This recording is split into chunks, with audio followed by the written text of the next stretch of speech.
고요한 마음, 맑은 지혜의 시작. 지혜샘물입니다. 구독과 좋아요로 함께 해주세요. 이따금 우리는 묻고 싶어집니다. 왜 이렇게 살아야 할까? 내가 가는 이 길이 맞는 걸까? 정말 괴로움이 끝나는 날이 오긴 하는 걸까? 누군가는 밤에, 누군가는 지하철 안에서, 또 누군가는 병상 위에서 그 질문을 조용히 꺼냅니다. 그런 순간마다 삶은 우리에게 다시 한번 묻는 것 같지요. 지금 이대로 괜찮냐고.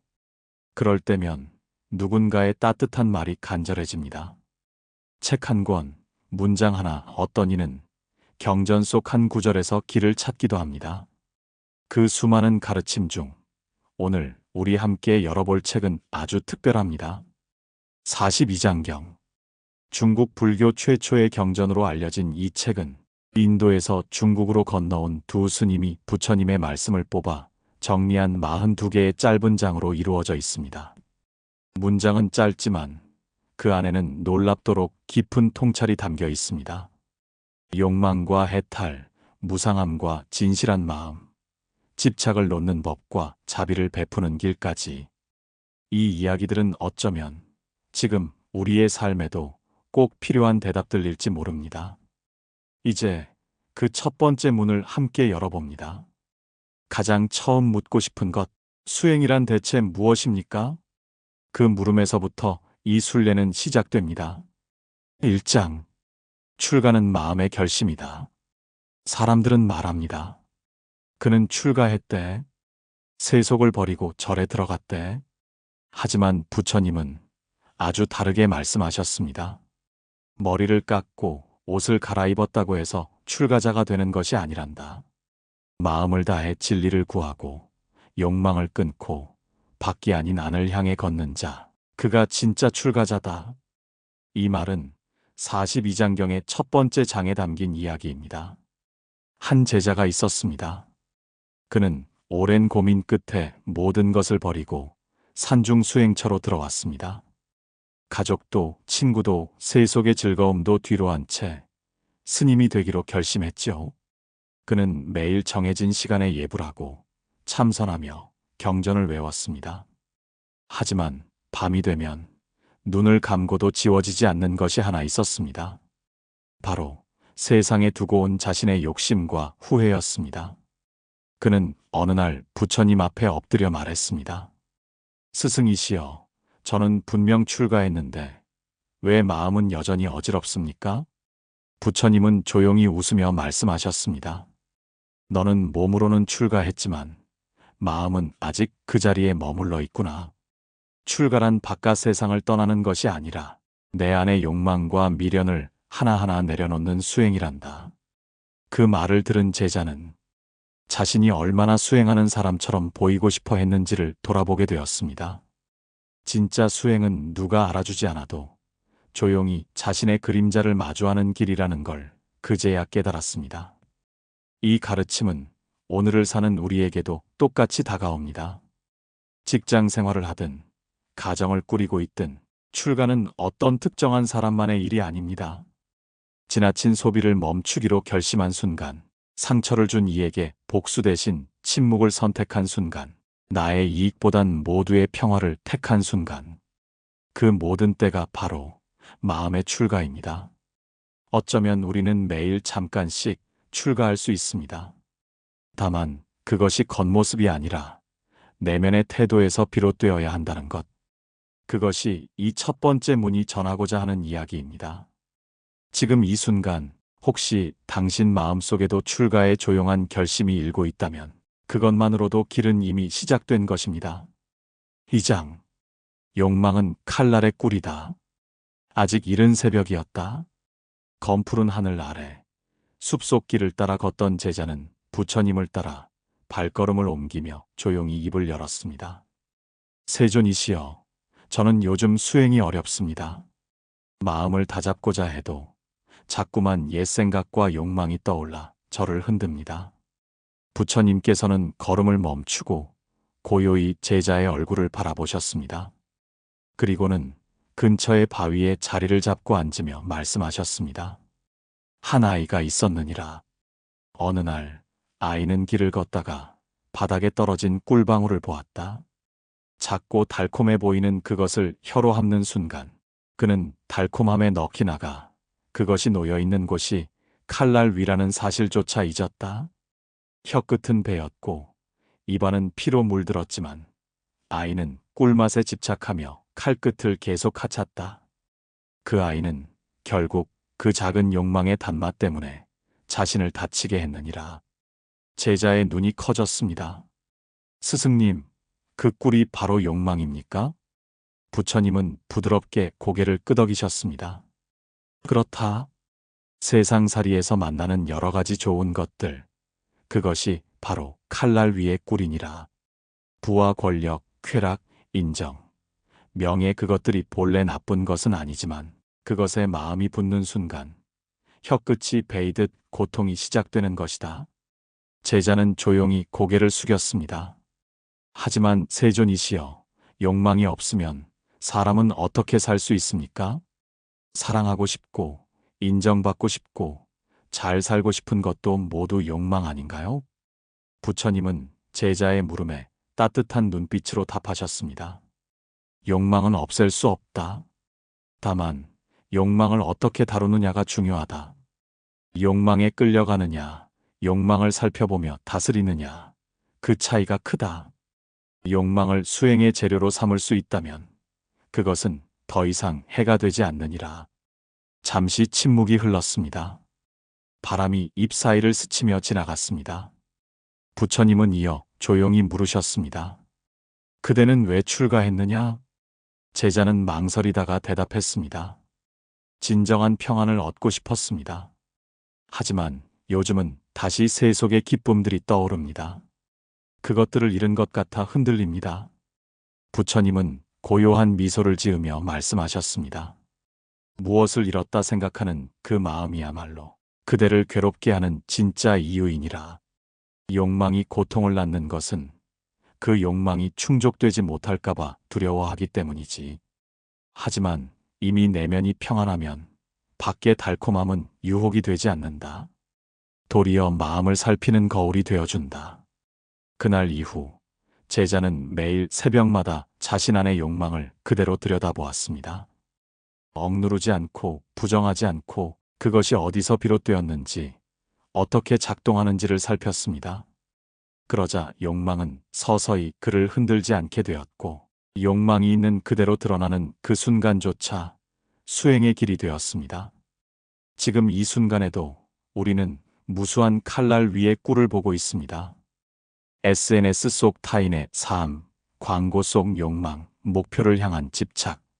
그것들이 나를 더 나아가게 하는 것처럼 보이지만 마음을 잃고 흐름에 휩쓸린다면 결국 나를 다치게 만듭니다. 욕망은 없애는 것이 아니라 마주보는 것입니다. 그 안에 감춰진 허상과 두려움을 직면할 때 욕망은 더 이상 나를 흔드는 적이 아니라 깨어있는 나를 만드는 연료가 될 수 있습니다. 달콤한 꿀을 핥을 것인가, 칼날을 알아차릴 것인가. 이 물음은 매 순간 우리 앞에 놓여 있습니다. 3장. 고요한 마음이 길을 연다. 구름 낀 어느 날, 제자는 부처님을 따라 조용히 산길을 오르고 있었습니다. 비는 오지 않았지만 하늘은 잿빛으로 가득했고 공기는 무거웠습니다. 걷던 중 제자가 말했습니다. 요즘 제 마음이 너무 산란합니다. 앉아서 명상을 해도 하루 종일 일어났던 생각들이 파도처럼 밀려옵니다. 왜 이렇게 마음이 가라앉지 않을까요? 부처님은 발걸음을 멈추고 작은 연못가로 제자를 이끄셨습니다. 연못 위에는 잔가지와 나뭇잎, 흙먼지가 떠 있었고 물은 탁해져 있었습니다. 이 연못을 보아라. 지금 이 물은 흙과 가지들로 인해 흐리고 탁하구나. 하지만 우리가 아무것도 하지 않고 가만히 기다린다면 어떻게 될까? 제자는 연못을 바라보며 중얼거렸습니다. 시간이 지나면 흙은 가라앉고 물은 맑아지겠지요. 부처님은 조용히 고개를 끄덕이며 말씀하셨습니다. 마음도 그러하니라. 고요함은 억지로 만드는 것이 아니라 스스로 드러나는 것이다. 마음을 억누르거나 이 생각은 안 돼 하고 밀어내려 하면 오히려 마음속 먼지가 더 일어난다. 제자는 무언가 크게 느낀 듯 물끄러미 연못을 바라보았습니다. 그렇다면 스승님, 저는 어떻게 해야 할까요? 생각이 많을 땐 어떻게 해야 마음이 잔잔해질 수 있을까요? 부처님은 부드러운 음성으로 답하셨습니다. 다만 바라보아라. 떠오르는 생각을 판단하지 말고 그냥 지나가는 구름처럼 지켜보거라. 생각은 원래 일어났다가 사라지는 것이고 그 생각에 따라 흘러가는 너의 마음만이 괴로움의 원인이니라. 잠시 침묵이 흘렀습니다. 그때 작은 바람이 불어와 연못의 표면에 물결을 일으켰습니다. 하지만 다시 곧 고요해졌습니다. 부처님은 그 장면을 가리키며 말씀하셨습니다.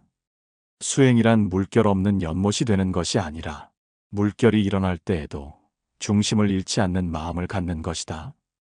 바람은 언제든 불 수 있다. 하지만 마음의 연못은 스스로를 맑히는 힘이 있다. 고요함은 멈춤이 아니라 알아차림의 힘에서 비롯되느니라. 그날 제자는 부처님께 아무 말도 하지 않고 한참을 연못가에 앉아 있었습니다. 떠오르는 생각들을 억누르지 않고 그저 바라보았습니다. 그리고 어느 순간 아무런 생각도 없었는데도 마음이 평안하다는 것을 처음으로 느꼈습니다. 우리 삶은 늘 바쁩니다. 생각이 끊임없이 몰려들고 해야 할 일들로 머리는 무겁습니다. 그럴수록 우리는 마음을 다잡아야 한다며 애쓰지만 오히려 그 애씀이 마음을 더 산란하게 만들기도 합니다. 고요함은 억지로 만들어지는 것이 아닙니다. 그것은 바라봄에서 시작됩니다. 내 안의 감정, 생각, 불안, 욕망이 어떤 모습으로 떠오르더라도 그저 그것을 지켜보는 나를 세우는 것. 그럴 때 비로소 마음은 저절로 가라앉고 삶의 본래의 맑음이 드러납니다. 고요함이란 아무 생각이 없는 상태가 아니라 떠오르는 생각 속에서도 중심을 잃지 않는 상태입니다. 지금 당신의 마음도 그대로 괜찮습니다. 잠시 멈추어 마음의 연못을 바라보아 주세요. 그 속에서 조용히 길이 열릴 것입니다. 4장. 작은 선업이 큰 복이 된다. 날이 저물고 숲은 조용해졌습니다. 캄캄한 어둠 속에서도 부처님의 발걸음은 고요했고 제자는 그 뒤를 따르며 하루를 돌아보고 있었습니다. 문득 제자가 조심스레 물었습니다. 스승님, 정말 작은 선행도 의미가 있을까요?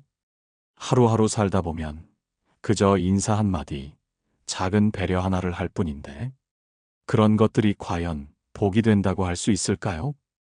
부처님은 잠시 침묵하다가 나뭇가지 하나를 주워 들었습니다.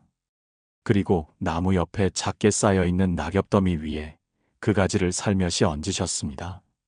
지금 이 순간 이 낙엽더미에 하나의 가지를 얹었다. 아주 가벼운 움직임이지. 그러나 이 동작이 1000번, 10,000번 반복된다면 어떻게 될까? 제자는 눈을 크게 뜨며 말했습니다. 어느 순간 무게를 이기지 못하고 낙엽이 무너지거나 불이라도 붙는다면 큰 불이 나겠지요. 부처님은 고개를 끄덕이며 부드럽게 웃으셨습니다. 선도 그러하다. 아무리 작아 보이는 선행이라도 그것이 쌓이고 또 쌓이면 마침내 스스로를 살리고 다른 생명을 살리는 커다란 인연이 된다. 그리고 부처님은 오래전 어느 시주의 이야기를 들려주셨습니다. 한 마을에 가난한 노파가 있었습니다. 그녀는 아무것도 가진 것이 없었지만 절을 지날 때마다 늘 자신이 아는 찬탄의 말 한 줄을 마음으로 외우곤 했습니다. 부처님, 당신이 계셔서 감사합니다.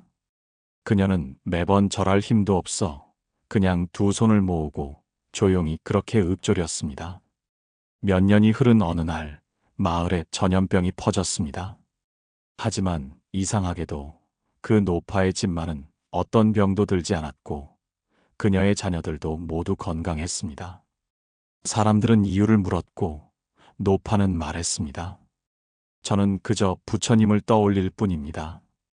감사한 마음을 잊지 않으려 노력할 뿐입니다. 부처님은 이야기를 마치며 제자에게 말씀하셨습니다. 선업이란 큰 것이 아니다. 마음을 나누는 작은 말 한마디, 물 한 그릇을 건네는 손길, 지나는 이를 향한 진심 어린 눈빛, 이 모든 것이 복의 씨앗이 된다. 제자는 깊이 고개를 숙이며 말했습니다. 그렇다면 저는 매 순간 더 자주 마음을 쓰겠습니다. 작은 것이라도 게으르지 않겠습니다. 부처님은 제자의 어깨에 손을 얹고 마지막으로 이렇게 말씀하셨습니다. 복은 먼 미래에서 오는 것이 아니라 지금 이 순간 너의 선한 마음에서부터 시작된다. 그 마음을 잊지 않는다면 언제든 너는 복 속에 살고 있는 것이니라. 우리는 종종 좋은 일을 해야 한다고 생각하면서도 이건 너무 사소하잖아라고 스스로를 깎아내리곤 합니다. 하지만 선업은 크고 거창한 일이 아닙니다.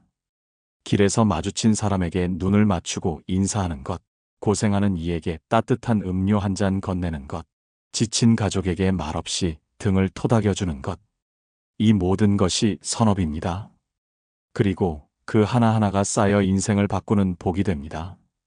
삶은 눈에 보이지 않는 법칙으로 돌아갑니다. 부처님께서 말씀하신 작은 인연이 큰 열매를 맺는다는 진리는 오늘 우리가 나누는 작은 배려 속에도 살아 숨쉬고 있습니다. 혹시 지금 내가 가진 게 너무 없다고 느끼시나요? 그렇다면 오늘 아주 작은 선을 실천해 보세요. 그것이 먼 훗날 나를 지켜주는 힘이 되어 돌아올 것입니다. 5장. 욕망을 이기는 자가 진정한 승자다. 해가 뉘엿뉘엿 저물 무렵 부처님은 나무 아래 앉아 조용히 명상에 들고 계셨습니다. 그 옆에 앉은 젊은 제자는 마음이 어지러웠습니다. 며칠째 마음이 흔들리고 집중이 되지 않았던 그는 조심스럽게 말을 꺼냈습니다. 스승님, 왜 저는 늘 갈망하게 되는 걸까요? 조금만 더 좋은 옷, 더 맛있는 음식, 더 많은 인정. 그 욕망이 나를 지배하는 것 같아요. 저는 왜 이렇게 약한 걸까요? 부처님은 눈을 감은 채 잠시 침묵하시더니 천천히 눈을 뜨셨습니다. 그리고 조용히 말씀하셨습니다. 사람이 욕망을 품는 것은 죄가 아니란다. 문제는 그 욕망에 끌려다닐 때 시작되지. 그러곤 부처님은 제자에게 한 가지 이야기를 들려주셨습니다. 어느 마을에 유명한 싸움꾼이 있었습니다. 그는 어떤 시합에서도 져본 적이 없었고 모두가 그의 힘을 두려워했죠. 하지만 그에게는 한 가지 약점이 있었으니 바로 화였습니다. 누군가가 그를 조금만 자극하면 그는 분노에 휩싸여 눈이 뒤집히곤 했습니다. 어느 날 마을에 부처님의 가르침을 따르는 수행자가 찾아왔습니다. 사람들은 그 싸움꾼에게 말했습니다. 이번에도 이 수행자를 이겨봐라. 그래야 내가 마을 최고의 사내지. 싸움꾼은 수행자에게 다가가 온갖 모욕을 퍼부었습니다. 하지만 수행자는 미소를 머금고 조용히 말했습니다. 당신의 분노는 당신의 것일 뿐 나의 것이 아닙니다. 그 말을 들은 싸움꾼은 더더욱 화를 냈고 마침내 마을 사람들 앞에서 폭력을 휘둘렀습니다. 하지만 수행자는 한 발짝도 움직이지 않았고 오히려 싸움꾼을 바라보며 이렇게 말했습니다. 이기고 지는 것은 겉모습으로 판단되는 것이 아닙니다. 나는 오늘 나 자신을 이겼습니다. 당신은 분노에 졌습니다. 그 순간 싸움꾼은 아무 말도 할 수 없었고 사람들은 침묵 속에서 진정한 승자가 누구인지를 깨달았습니다. 부처님은 이야기를 마친 뒤 제자의 눈을 바라보며 말했습니다. 욕망을 이기는 자가 세상을 이기는 자다. 내가 지금 힘든 이유는 욕망이 크기 때문이 아니라 그 욕망이 너를 흔들기 때문이지. 욕망은 다스려야 한다. 억누르는 게 아니야. 그저 중심을 잡아야 해. 제자는 눈을 감고 천천히 고개를 끄덕였습니다. 스승님, 저는 그 중심을 찾고 싶습니다. 욕망을 부정하지 않고 흔들리지 않도록 제 마음을 단련하겠습니다. 부처님은 고요히 웃으시며 말했습니다. 그 마음을 잊지 말아라. 세상을 이기는 것보다 더 큰 승리는 자기 마음을 이기는 것이다. 오늘을 살아가는 우리는 너무도 많은 가지고 싶은 것과 되고 싶은 모습에 시달립니다. 광고는 우리에게 끊임없이 이야기합니다. 이것이 없으면 부족하다. 남들보다 늦으면 실패다. 더 가져야 한다고. 하지만 부처님은 이렇게 말씀하십니다. 욕망을 품되 그 욕망의 주인이 되라. 욕망을 억지로 없애려 하지 마세요. 그보다는 나를 흔드는 욕망 앞에서 잠시 멈춰 보세요. 내가 왜 그걸 원하는지, 정말 필요한 것인지 되물어 보세요. 그때 우리는 마음의 주인이 됩니다. 진정한 승리는 누구를 이기는 것이 아닙니다. 내 안의 흔들림을 다스리는 것, 그것이야말로 부처님이 말씀하신 가장 위대한 승리입니다. 6장. 진리는 삶의 중심에 있다. 바람 한 줄기 스쳐가는 이른 새벽, 숲은 아직 고요했고 부처님은 연못가에 앉아 명상에 잠겨 계셨습니다. 멀리서 조심스럽게 다가오는 발소리에 눈을 뜨신 부처님은 고개를 들어 다가오는 제자를 바라보셨습니다. 그는 며칠 전부터 사라졌다가 돌아온 젊은 제자였습니다. 그 얼굴엔 지친 기색과 동시에 무언가 다짐한 듯한 결기가 스쳐 있었습니다. 제자는 바닥에 엎드려 부처님께 말했습니다. 스승님, 저는 며칠 동안 마을과 도시를 떠돌았습니다. 다양한 스승을 만났고 다양한 진리를 들었습니다. 어떤 이들은 고행이 곧 해탈이라 했고 어떤 이들은 쾌락이야말로 삶의 진정한 의미라 했습니다. 도대체 진리는 어디에 있는 걸까요? 무엇이 옳고 무엇이 그른 것입니까? 부처님은 가만히 미소를 머금으며 손을 들어 연못 위에 떠 있는 나뭇잎 하나를 가리키셨습니다. 진리는 나뭇잎에도 있고 바람 속에도 있단다. 하지만 그 무엇보다 내 삶의 중심에 있다. 그 말씀을 들은 제자는 혼란스러운 얼굴로 다시 물었습니다. 삶의 중심이란 저 자신을 말씀하시는 겁니까? 부처님은 연못가에 흙을 집어 손에 올리며 말했습니다. 사람들은 진리를 먼 곳에서 찾으려 하지. 산을 오르고 사막을 건너고 바다를 항해하며 무엇인가 위대한 것을 발견하길 바라지. 하지만 진리는 늘 여기에 있었단다. 삶의 중심, 즉 지금 여기에 말이지. 그러고는 이런 이야기를 들려주셨습니다. 옛날 어느 마을에 젊은 구두장이가 살았습니다. 그는 항상 위대한 스승이 되고 싶어 했고 자신이 하는 일은 하찮다고 여겼습니다. 그래서 그는 모든 것을 버리고 스승을 찾아 여행을 떠났습니다. 수년간 고행을 했고 온갖 철학을 배웠지만 마음은 늘 공허했습니다. 어느 날 그는 허름한 옷차림의 노인을 만났습니다. 노인은 그에게 물었습니다. 왜 이리 떠도는가? 진리를 찾기 위해서요. 노인은 잠시 침묵하더니 말했습니다. 그대의 손에는 아직도 구두칼의 흔적이 남아있구려. 진리는 먼 곳에 있지 않소? 그대가 무심히 찢던 그 구두 속에도 있었소? 그 속에서도 그대는 사람들의 발을 감싸주고 삶을 이어주고 있었소? 그곳에 진리가 깃들지 않으면 어디에 깃들겠소? 그 순간 젊은 구두장이는 깨달았습니다. 진리는 특별한 장소에 있지 않았습니다. 특별한 사람에게만 주어지지도 않았습니다. 늘 자신이 있던 그 자리, 작고 단순한 삶의 반복 속에 있었던 것입니다. 부처님은 말을 이었습니다.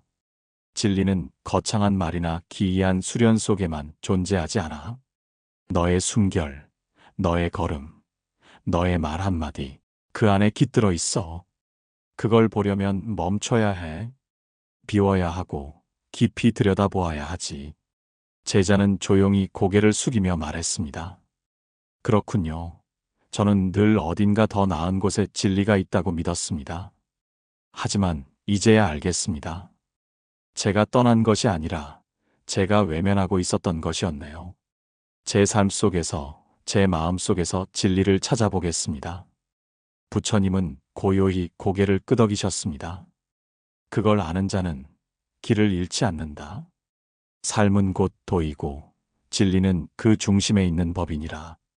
우리는 종종 더 큰 성공, 더 깊은 지혜, 더 나은 삶을 찾아 끊임없이 비교하고 움직이고 갈망합니다. 그러나 부처님은 말씀하십니다. 진리는 먼 곳이 아닌 지금 이 순간에 있다. 당신이 앉아있는 그 자리, 당신이 반복하는 평범한 일상 속에도 진리는 흐르고 있습니다. 다만 그걸 볼 줄 아는 눈과 듣고자 하는 귀, 그리고 느끼려는 마음이 필요할 뿐입니다. 삶의 중심에 깃든 진리를 믿어보세요. 그 믿음 하나가 오늘을 바꾸고 결국 당신의 모든 삶을 바꾸게 될 것입니다. 7장. 작은 자비가 큰 세상을 살린다. 그날 아침 숲속 사원에는 아기 새들의 울음소리가 은은하게 울려 퍼졌습니다. 부처님은 나무 그늘 아래 조용히 앉아 계셨고 그 앞에 노승과 젊은 제자가 함께 머물고 있었습니다. 제자는 오늘따라 부처님께 꼭 묻고 싶은 것이 있다고 했습니다. 그는 조심스럽게 입을 열었습니다. 부처님, 저는 늘 의문이 듭니다. 세상이 너무 커 보이고 제 존재는 너무 작습니다. 제가 베푸는 자비 하나, 친절 하나가 과연 무슨 의미가 있을까요? 아무도 모르게 사라지는 것 같고 결국 세상을 바꾸기엔 아무 힘도 없는 것처럼 느껴집니다. 부처님은 고개를 끄덕이며 말씀하셨습니다. 그 마음을 품은 자가 많단다.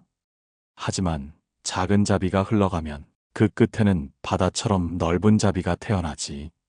그러고는 천천히 하나의 이야기를 꺼내셨습니다. 옛날 한 마을에 매일 새벽마다 작은 빵을 만들어 문 앞에 놓아두는 노파가 있었습니다. 그녀는 한마디 말도 없이 그저 누군가 허기진 이가 그 빵을 가져가길 바라며 아무 표시 없이 매일같이 빵을 놓았습니다. 사람들은 그걸 그냥 바람에 날려온 빵쪼가리쯤으로 여겼고 노파가 빵을 둔다는 사실조차 거의 아무도 몰랐습니다. 어느 날 오랜 전쟁에서 돌아온 한 젊은 병사가 허기진 몸을 이끌고 그 마을을 지나가다가 문 앞에 놓인 빵을 보았습니다. 그는 망설임 없이 그 빵을 집어들고 먹었고 눈물을 흘리며 다시 길을 걸었습니다. 그리고 훗날 그 병사는 다시 돌아와 그 마을의 아이들을 위한 학교를 지었습니다. 그가 이렇게 말했기 때문입니다. 그날 누군가 베푼 작은 빵 하나가 내 생명을 살렸고 내 마음을 바꾸었고 그래서 나는 다시 사람을 사랑할 수 있게 되었습니다. 이야기를 들은 제자는 놀라며 말했습니다. 그 노파는 그냥 빵 하나를 둔 것뿐인데 그 작은 자비가 결국 큰 변화를 만든 거네요. 부처님은 따뜻하게 미소 지으며 말씀하셨습니다. 작은 자비는 사라지지 않는다. 그것은 돌고 돌아 언젠가 반드시 꽃을 피운다. 자비를 베푼 이는 잊어도 그 자비를 받은 이는 절대 잊지 않는단다. 너의 한마디 따뜻한 말, 한 번의 용서, 한 그릇의 밥 한 끼가 누군가에겐 인생을 다시 시작할 이유가 될 수 있어. 제자는 조용히 눈을 감았습니다. 그 순간 며칠 전 사원 근처에서 만난 한 병든 떠돌이 노인이 떠올랐습니다. 그에게 찬죽 한 그릇을 건넸을 뿐이었는데 그 노인이 흘린 눈물과 연신 고개를 숙이던 모습이 머릿속에 선하게 떠올랐습니다. 그게 자비였구나. 부처님은 마지막으로 이렇게 덧붙이셨습니다. 자비는 경쟁이 아니고 보답을 바라지 않는 마음이다. 작아 보여도 좋다. 그 자금이야말로 진짜 불성이고 그 자비 하나가 어둠 속에 등불이 되어줄 것이다. 오늘 당신이 건넨 미소 하나, 따뜻한 말 한마디, 무심코 보낸 안부 문자 하나조차 누군가의 하루를 살릴 수 있습니다. 우리는 종종 이게 무슨 도움이 될까? 라며 우리의 친절을 작게 여기지만 부처님은 분명히 말씀하셨습니다. 작은 자비는 절대 사라지지 않는다. 그건 우주의 씨앗이 되어 자라고 언젠가 꽃을 피운다. 오늘 작더라도 한 번 더 따뜻해 보세요. 그것이 당신의 업을 맑히고 세상의 인연을 바꾸는 시작이 될 것입니다. 8장. 침묵 속에 깃든 지혜. 구름이 낮게 깔리던 어느 날 오후, 수행을 마친 제자가 사원의 정자에 조용히 앉아 있었습니다.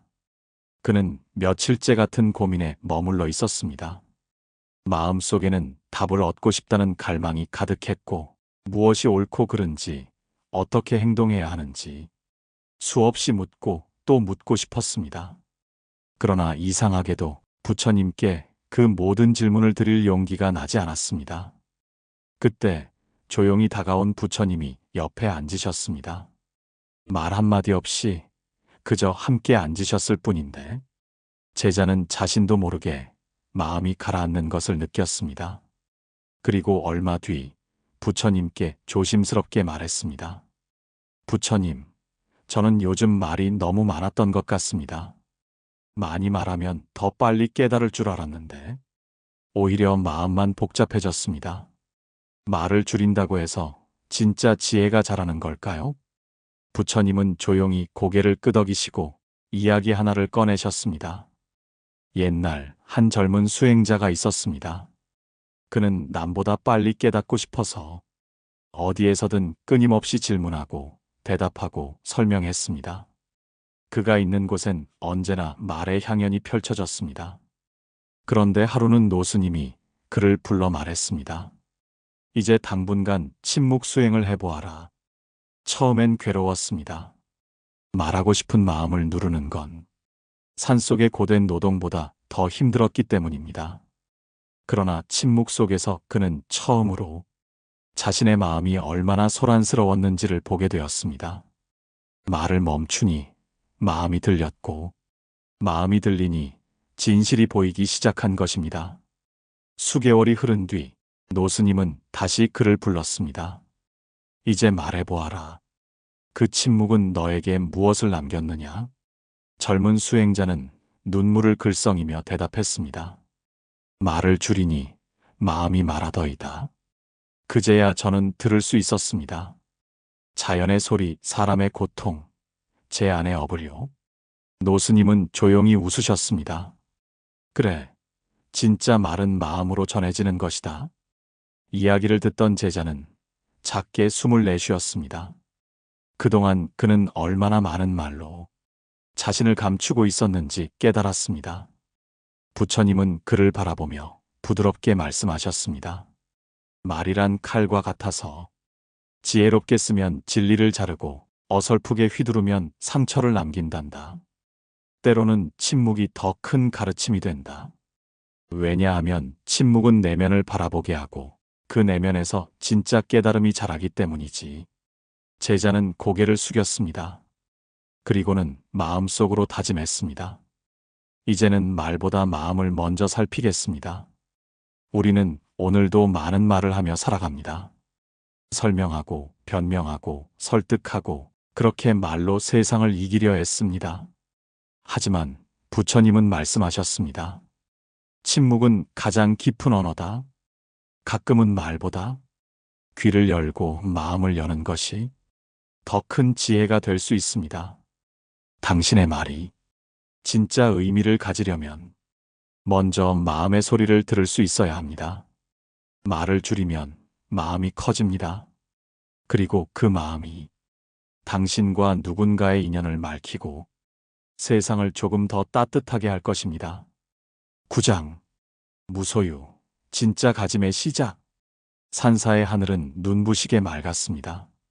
초가을 바람이 살짝 스쳐가고 법당 앞에 은행잎은 노랗게 익어가고 있었습니다. 그날 제자는 평소보다 깊은 고민을 안고 부처님께 다가왔습니다. 부처님, 저는 요즘 무언가를 자꾸 가지고 싶어집니다. 좋은 옷, 좋은 자리, 사람들의 인정. 이런 마음이 욕심인 줄 알면서도 왜 이렇게 간절한지 모르겠습니다. 부처님은 제자의 말을 조용히 들으셨습니다. 그리고는 주변의 바람, 나무, 흙을 바라보며 말씀하셨습니다. 그 마음은 누구나 겪는단다. 무언가를 가지면 안정될 것 같고 쥐고 있어야 안심이 되는 법이지. 하지만 정말 가져야 할 것은 내 것이 아니라 비움일 수도 있다. 그러고는 부처님께서 들려주신 이야기 하나. 옛날 큰 부잣집에 외아들이 있었습니다. 그는 부유한 환경에서 자라며 원하는 건 무엇이든 가질 수 있었습니다. 그러나 이상하게도 그는 늘 불안했고 가진 것이 많을수록 더 외로워졌습니다. 그래서 어느 날 그는 집을 떠나 수행자의 길을 택했습니다. 산에 들어가 수도를 하며 그는 자신의 가진 것을 하나씩 내려놓기 시작했습니다.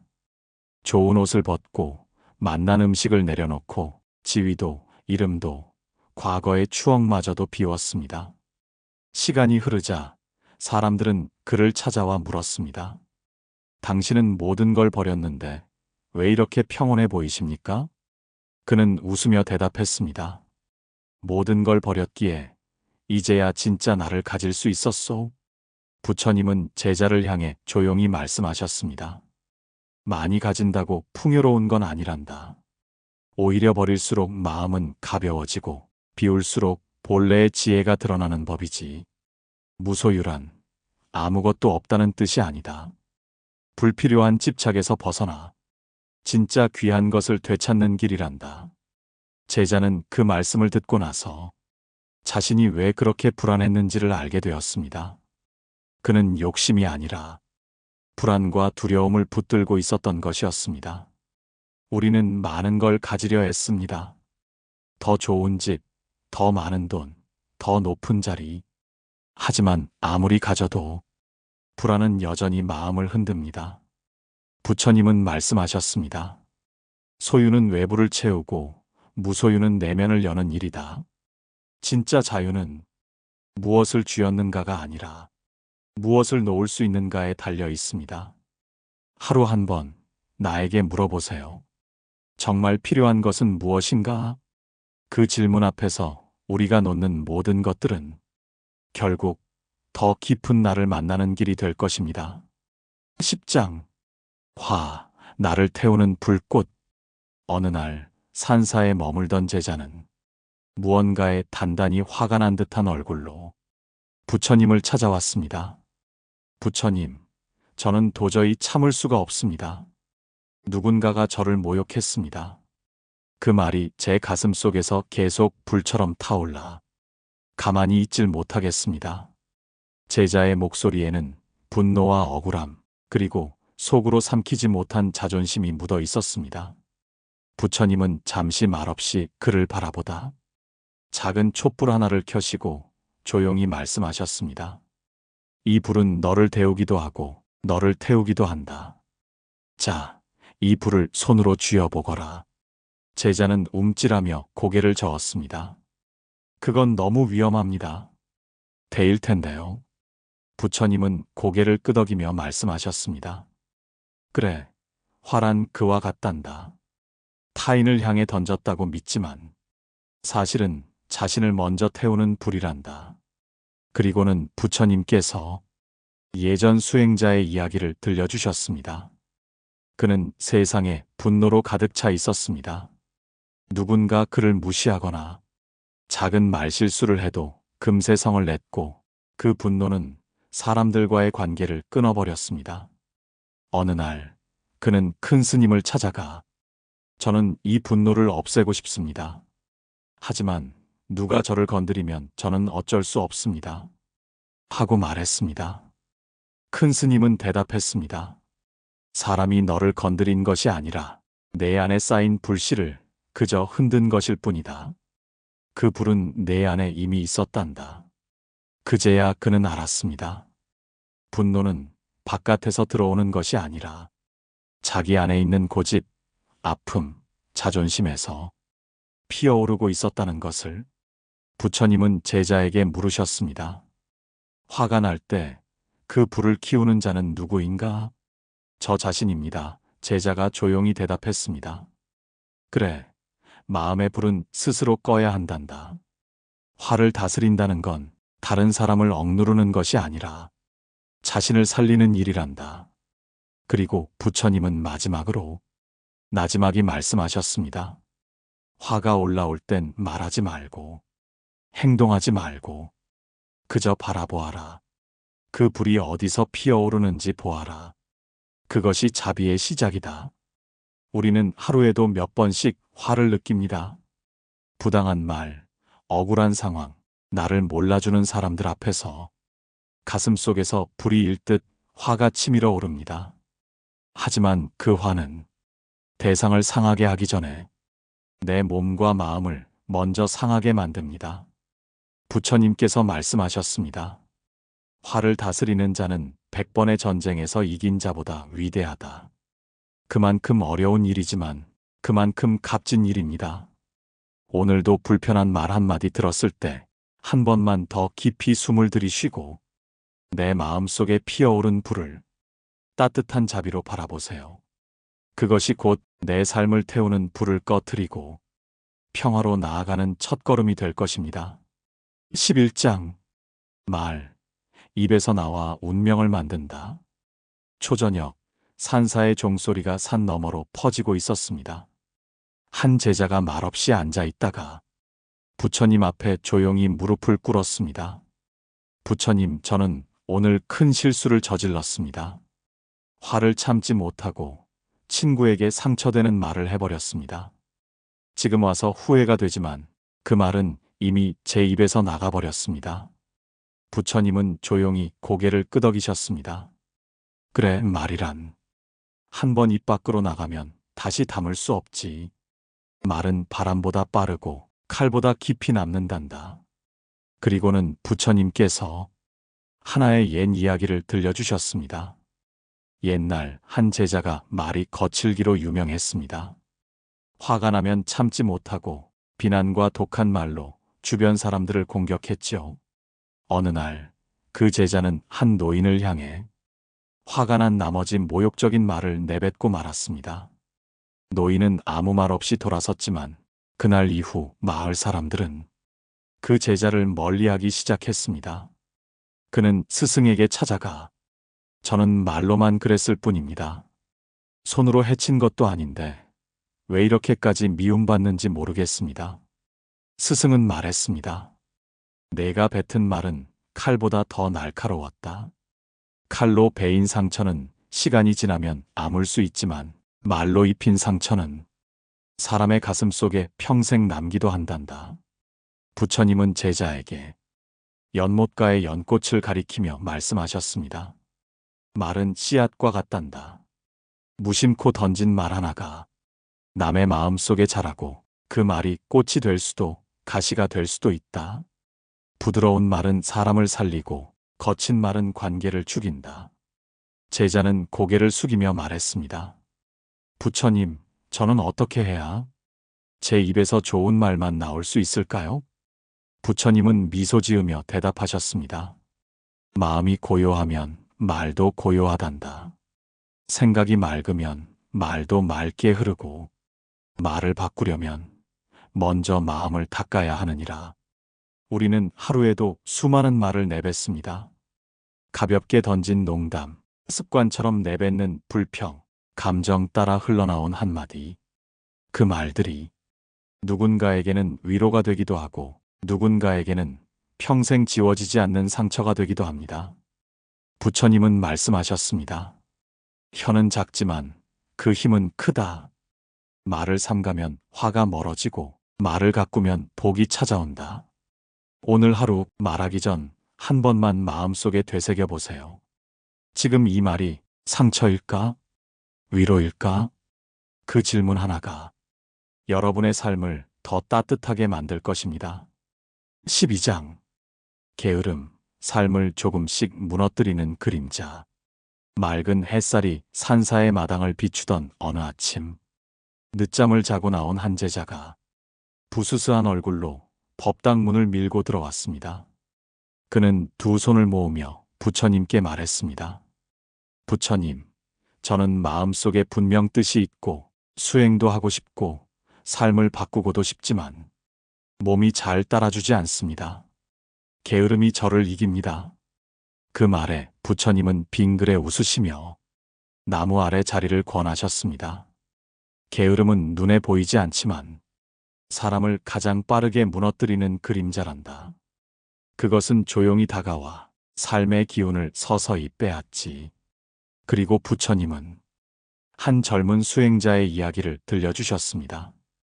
그는 처음에는 열정이 가득했습니다. 해가 뜨기도 전에 일어나 정진하고 자신의 부족함을 돌아보며 수행에 임했지요. 하지만 시간이 지나면서 내일 하지 뭐, 조금 쉬어도 괜찮겠지 하는 마음이 슬며시 스며들기 시작했습니다. 하루가 이틀이 되고 이틀이 한 달이 되자 그는 어느새 앉아서 명상하는 대신 낮잠을 자고 핑계를 대며 공부를 미뤘습니다. 결국 그는 예전의 맑고 단정한 얼굴을 잃고 자기 삶에 대한 의욕마저 희미해졌습니다. 스승은 그를 조용히 불러 말했습니다. 게으름은 쉬는 것이 아니라 삶을 놓아버리는 것이란다. 게으름은 몸을 쉬게 하지만 마음을 녹슬게 하지. 부처님은 제자에게 물으셨습니다. 너는 왜 게으름을 이기지 못하느냐? 제자는 솔직히 말했습니다. 처음엔 작은 유혹이었습니다. 조금만 더 자고 싶고, 조금만 더 미루고 싶고, 그러다 보니 지금은 아무것도 손에 잡히질 않습니다. 부처님은 조용히 말씀하셨습니다. 게으름은 강한 적이 아니다. 다만 작은 방심이 모이고 모여 너를 삼킬 뿐이다. 너의 몸을 일으켜라. 작은 실천 하나가 그림자를 밀어내는 빛이 될 것이다. 우리 삶에도 게으름이라는 그림자가 자주 드리워집니다. 아침에 눈을 떴을 때, 해야 할 일을 미룰 때, 마음을 먹어도 실천하지 못할 때, 그때마다 우리는 내일 하지, 지금은 너무 피곤하니까 하며 스스로를 속입니다. 하지만 그 작은 미움이 쌓이면 언젠가 우리는 삶의 중심을 잃어버리게 됩니다. 부처님은 말씀하셨습니다.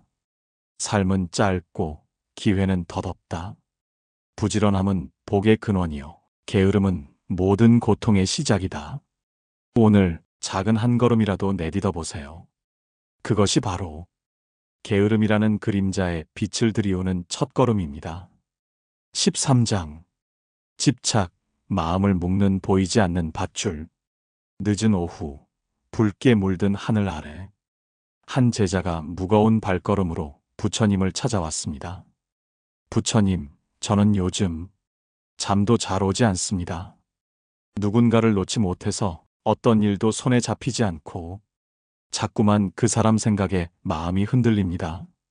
제자의 눈가에는 이미 눈물이 고여 있었습니다. 부처님은 고요히 제자의 마음을 바라보며 말씀하셨습니다. 그대 마음에 얽힌 줄이 보이는구나. 사람은 눈에 보이지 않는 끈으로 스스로를 묶고 살아간단다. 그 끈의 이름이 집착이지. 부처님은 나무 아래 앉아 하나의 이야기를 들려주셨습니다. 옛날 한 사냥꾼이 있었습니다. 그는 늘 사슴 한 마리를 쫓고 있었지요. 그 사슴은 아주 아름다워. 사냥꾼은 그 사슴만 보면 모든 것을 다 잊고 뛰어갔습니다. 그러나 아무리 쫓아도 사슴은 잡히지 않았고 사냥꾼은 점점 지쳐만 갔습니다. 어느 날 그는 길가에 주저앉아 울며 말했습니다. 나는 이 사슴 없이는 아무것도 할 수 없어. 그때 지나가던 노승이 다가와 말했습니다. 그대는 사슴에게 묶인 것이 아니라 사슴에 대한 그대의 욕심에 묶인 것이요. 부처님은 제자에게 조용히 물으셨습니다. 그대가 그 사람을 놓지 못하는 이유는 정말 사랑하기 때문인가? 아니면 상실이 두려운 것이기 때문인가?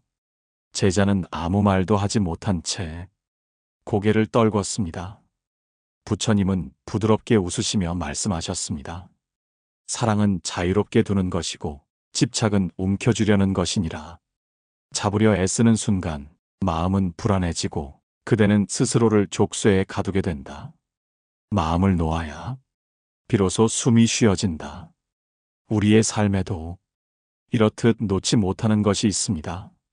사람, 물건, 기억, 미련 혹은 과거의 영광과 후회까지 그 모든 것들이 우리를 보이지 않는 밧줄로 꽁꽁 묶고 있진 않나요?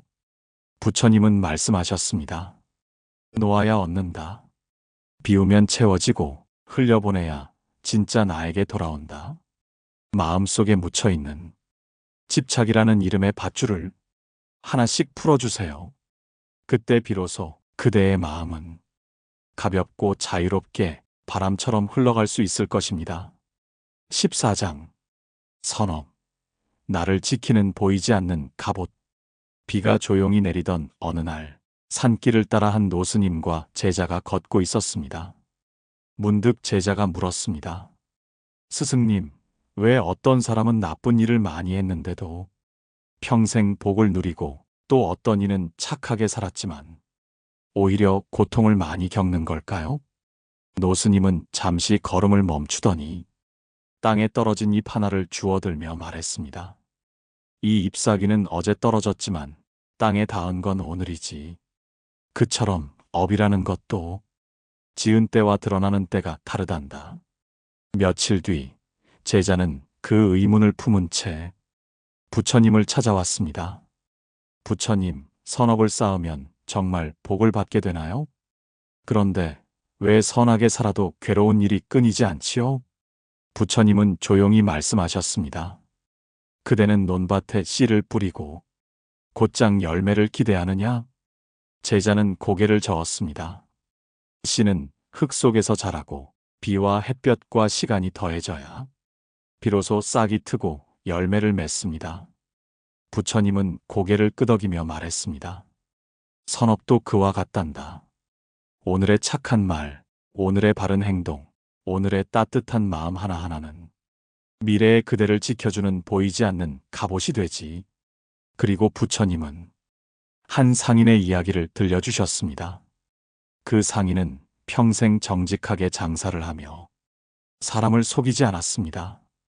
어느 날 큰 도둑대가 그의 마을을 습격했지만 유독 그의 가게만이 무사했습니다. 사람들이 이상히 여겨 물었지요. 어찌 그대의 가게만 피해를 입지 않았소?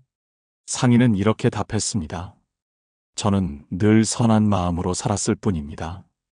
그 마음이 저를 지켜준 게 아닐까요? 부처님은 제자에게 말했습니다. 선업은 단지 복을 부르는 씨앗이 아니다.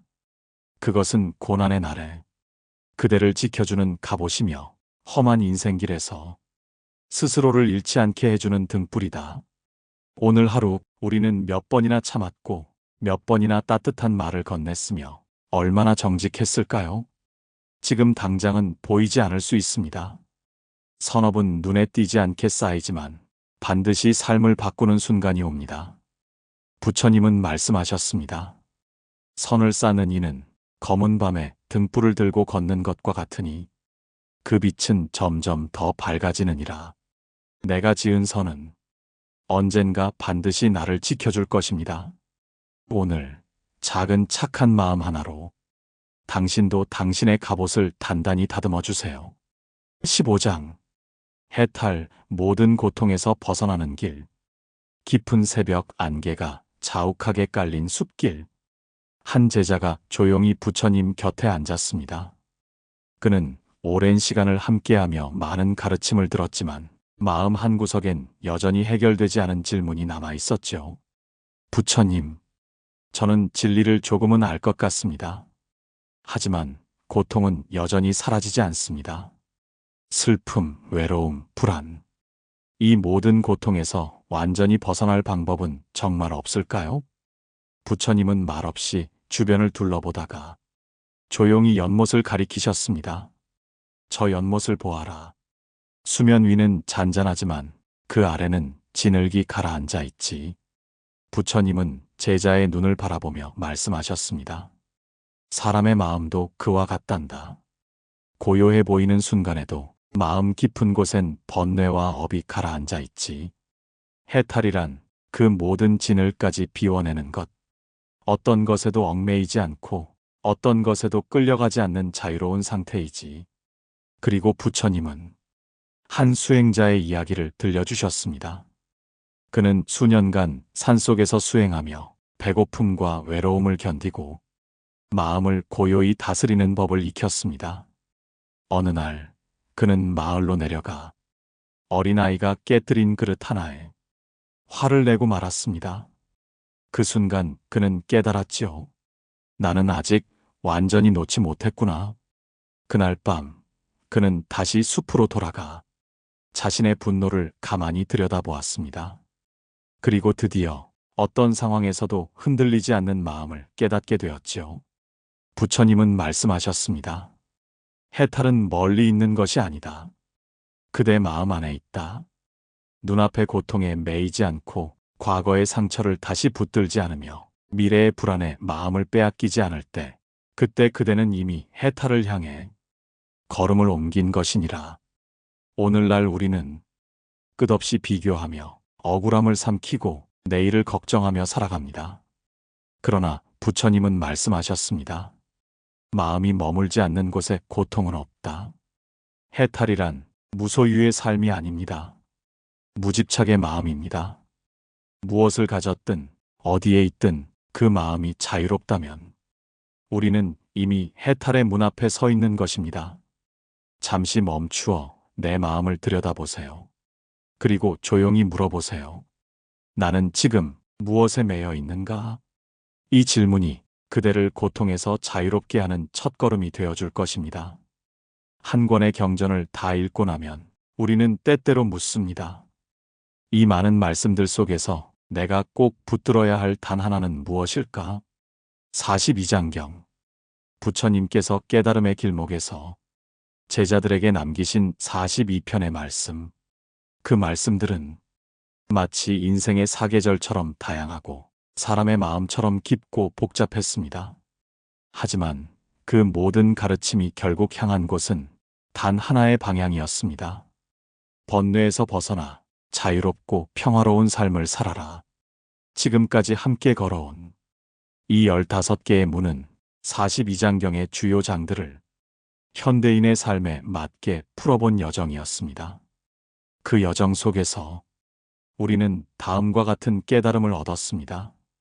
욕망은 채울수록 목마르며 내려놓음 속에 진짜 평온이 있음을, 선업은 당장 보이지 않아도 반드시 나를 지켜주는 보이지 않는 갑옷이 되어준다는 것을, 사랑과 분노, 집착과 미움, 그 모든 감정의 중심에는 나라는 환상이 있음을, 진정한 해탈은 도망침이 아니라 어떤 상황에서도 흔들리지 않는 마음을 기르는 것임을 부처님께서는 말씀하셨습니다. 사람이 스스로를 이기면 그는 가장 위대한 승리자다. 이 경전의 마지막 장에서는 특별한 주술이나 기적을 이야기하지 않았습니다. 그저 지금, 여기, 나의 마음을 잘 들여다보라고 하셨지요. 그리고 말없이 덧붙이셨습니다. 그 마음을 돌보는 일보다 더 위대한 수행은 없다고요. 당신은 지금 어디를 향해 걷고 있나요? 무엇을 좇으며 어떤 마음으로 오늘 하루를 보내고 있나요? 경전은 말합니다. 삶의 고통은 피할 수 없지만 그 고통을 어떻게 대하느냐는 전적으로 나의 선택이라는 것을 이제 우리는 더는 맹목적으로 살 수 없습니다. 들었습니다. 배웠습니다. 이제는 실천할 차례입니다. 매일 아침 잠시 눈을 감고 다짐해 보세요. 오늘 나는 조금 더 따뜻한 말 한마디를 하겠습니다. 조금 더 욕심을 내려놓겠습니다. 그리고 내 마음을 조금 더 자비롭고 청정하게 지켜보겠습니다. 그 작은 실천이 쌓이면 그대 인생에도 언젠가 반드시 해탈의 빛이 비출 것입니다. 42개의 문. 그 여정의 끝은 곧 당신 인생의 새로운 시작입니다. 경전을 덮고 나서야 비로소 삶이 열린다는 걸 기억해 주세요. 지금 이 순간이 가장 좋은 수행의 기회입니다. 당신의 마음에 작은 등불 하나 밝혀지길 진심으로 기원합니다. 이따금 우리는 묻고 싶어집니다. 왜 이렇게 살아야 할까? 내가 가는 이 길이 맞는 걸까? 정말 괴로움이 끝나는 날이 오긴 하는 걸까? 누군가는 밤에, 누군가는 지하철 안에서, 또 누군가는 병상 위에서 그 질문을 조용히 꺼냅니다. 그런 순간마다 삶은 우리에게 다시 한번 묻는 것 같지요. 지금 이대로 괜찮냐고. 그럴 때면 누군가의 따뜻한 말이 간절해집니다. 책 한 권, 문장 하나, 어떤 이는 경전 속 한 구절에서 길을 찾기도 합니다. 그 수많은 가르침 중 오늘 우리 함께 열어볼 책은 아주 특별합니다. 42장경. 중국 불교 최초의 경전으로 알려진 이 책은 인도에서 중국으로 건너온 두 스님이 부처님의 말씀을 뽑아 정리한 42개의 짧은 장으로 이루어져 있습니다. 문장은 짧지만 그 안에는 놀랍도록 깊은 통찰이 담겨 있습니다. 욕망과 해탈, 무상함과 진실한 마음, 집착을 놓는 법과 자비를 베푸는 길까지. 이 이야기들은 어쩌면 지금 우리의 삶에도 꼭 필요한 대답들일지 모릅니다. 이제 그 첫 번째 문을 함께 열어봅니다. 가장 처음 묻고 싶은 것, 수행이란 대체 무엇입니까? 그 물음에서부터 이 순례는 시작됩니다. 1장. 출가는 마음의 결심이다. 사람들은 말합니다. 그는 출가했대. 세속을 버리고 절에 들어갔대. 하지만 부처님은 아주 다르게 말씀하셨습니다. 머리를 깎고 옷을 갈아입었다고 해서 출가자가 되는 것이 아니란다. 마음을 다해 진리를 구하고 욕망을 끊고 밖이 아닌 안을 향해 걷는 자, 그가 진짜 출가자다. 이 말은 42장경의 첫 번째 장에 담긴 이야기입니다. 한 제자가 있었습니다. 그는 오랜 고민 끝에 모든 것을 버리고 산중 수행처로 들어왔습니다. 가족도 친구도 세속의 즐거움도 뒤로한 채 스님이 되기로 결심했지요. 그는 매일 정해진 시간에 예불하고 참선하며 경전을 외웠습니다. 하지만 밤이 되면 눈을 감고도 지워지지 않는 것이 하나 있었습니다. 바로 세상에 두고 온 자신의 욕심과 후회였습니다. 그는 어느 날 부처님 앞에 엎드려 말했습니다. 스승이시여, 저는 분명 출가했는데 왜 마음은 여전히 어지럽습니까? 부처님은 조용히 웃으며 말씀하셨습니다. 너는 몸으로는 출가했지만 마음은 아직 그 자리에 머물러 있구나. 출가란 바깥 세상을 떠나는 것이 아니라 내 안의 욕망과 미련을 하나하나 내려놓는 수행이란다. 그 말을 들은 제자는 자신이 얼마나 수행하는 사람처럼 보이고 싶어 했는지를 돌아보게 되었습니다. 진짜 수행은 누가 알아주지 않아도 조용히 자신의 그림자를 마주하는 길이라는 걸 그제야 깨달았습니다. 이 가르침은 오늘을 사는 우리에게도 똑같이 다가옵니다. 직장 생활을 하든 가정을 꾸리고 있든 출가는 어떤 특정한 사람만의 일이 아닙니다. 지나친 소비를 멈추기로 결심한 순간, 상처를 준 이에게 복수 대신 침묵을 선택한 순간, 나의 이익보단 모두의 평화를 택한 순간, 그 모든 때가 바로 마음의 출가입니다. 어쩌면 우리는 매일 잠깐씩 출가할 수 있습니다. 다만 그것이 겉모습이 아니라 내면의 태도에서 비롯되어야 한다는 것. 그것이 이 첫 번째 문이 전하고자 하는 이야기입니다. 지금 이 순간 혹시 당신 마음속에도 출가의 조용한 결심이 일고 있다면 그것만으로도 길은 이미 시작된 것입니다. 2장. 욕망은 칼날의 꿀이다. 아직 이른 새벽이었다. 검푸른 하늘 아래 숲속 길을 따라 걷던 제자는 부처님을 따라 발걸음을 옮기며 조용히 입을 열었습니다. 세존이시여, 저는 요즘 수행이 어렵습니다. 마음을 다잡고자 해도 자꾸만 옛 생각과 욕망이 떠올라 저를 흔듭니다. 부처님께서는 걸음을 멈추고 고요히 제자의 얼굴을 바라보셨습니다. 그리고는 근처의 바위에 자리를 잡고 앉으며 말씀하셨습니다. 한 아이가 있었느니라. 어느 날 아이는 길을 걷다가 바닥에 떨어진 꿀방울을 보았다. 작고 달콤해 보이는 그것을 혀로 핥는 순간 그는 달콤함에 넋이 나가 그것이 놓여있는 곳이 칼날 위라는 사실조차 잊었다. 혀끝은 베었고 입안은 피로 물들었지만 아이는 꿀맛에 집착하며 칼끝을 계속 하찼다. 그 아이는 결국 그 작은 욕망의 단맛 때문에 자신을 다치게 했느니라. 제자의 눈이 커졌습니다. 스승님, 그 꿀이 바로 욕망입니까? 부처님은 부드럽게 고개를 끄덕이셨습니다. 그렇다. 세상살이에서 만나는 여러 가지 좋은 것들, 그것이 바로 칼날 위의 꿀이니라. 부와 권력, 쾌락, 인정, 명예, 그것들이 본래 나쁜 것은 아니지만 그것에 마음이 붙는 순간 혀끝이 베이듯 고통이 시작되는 것이다. 제자는 조용히 고개를 숙였습니다.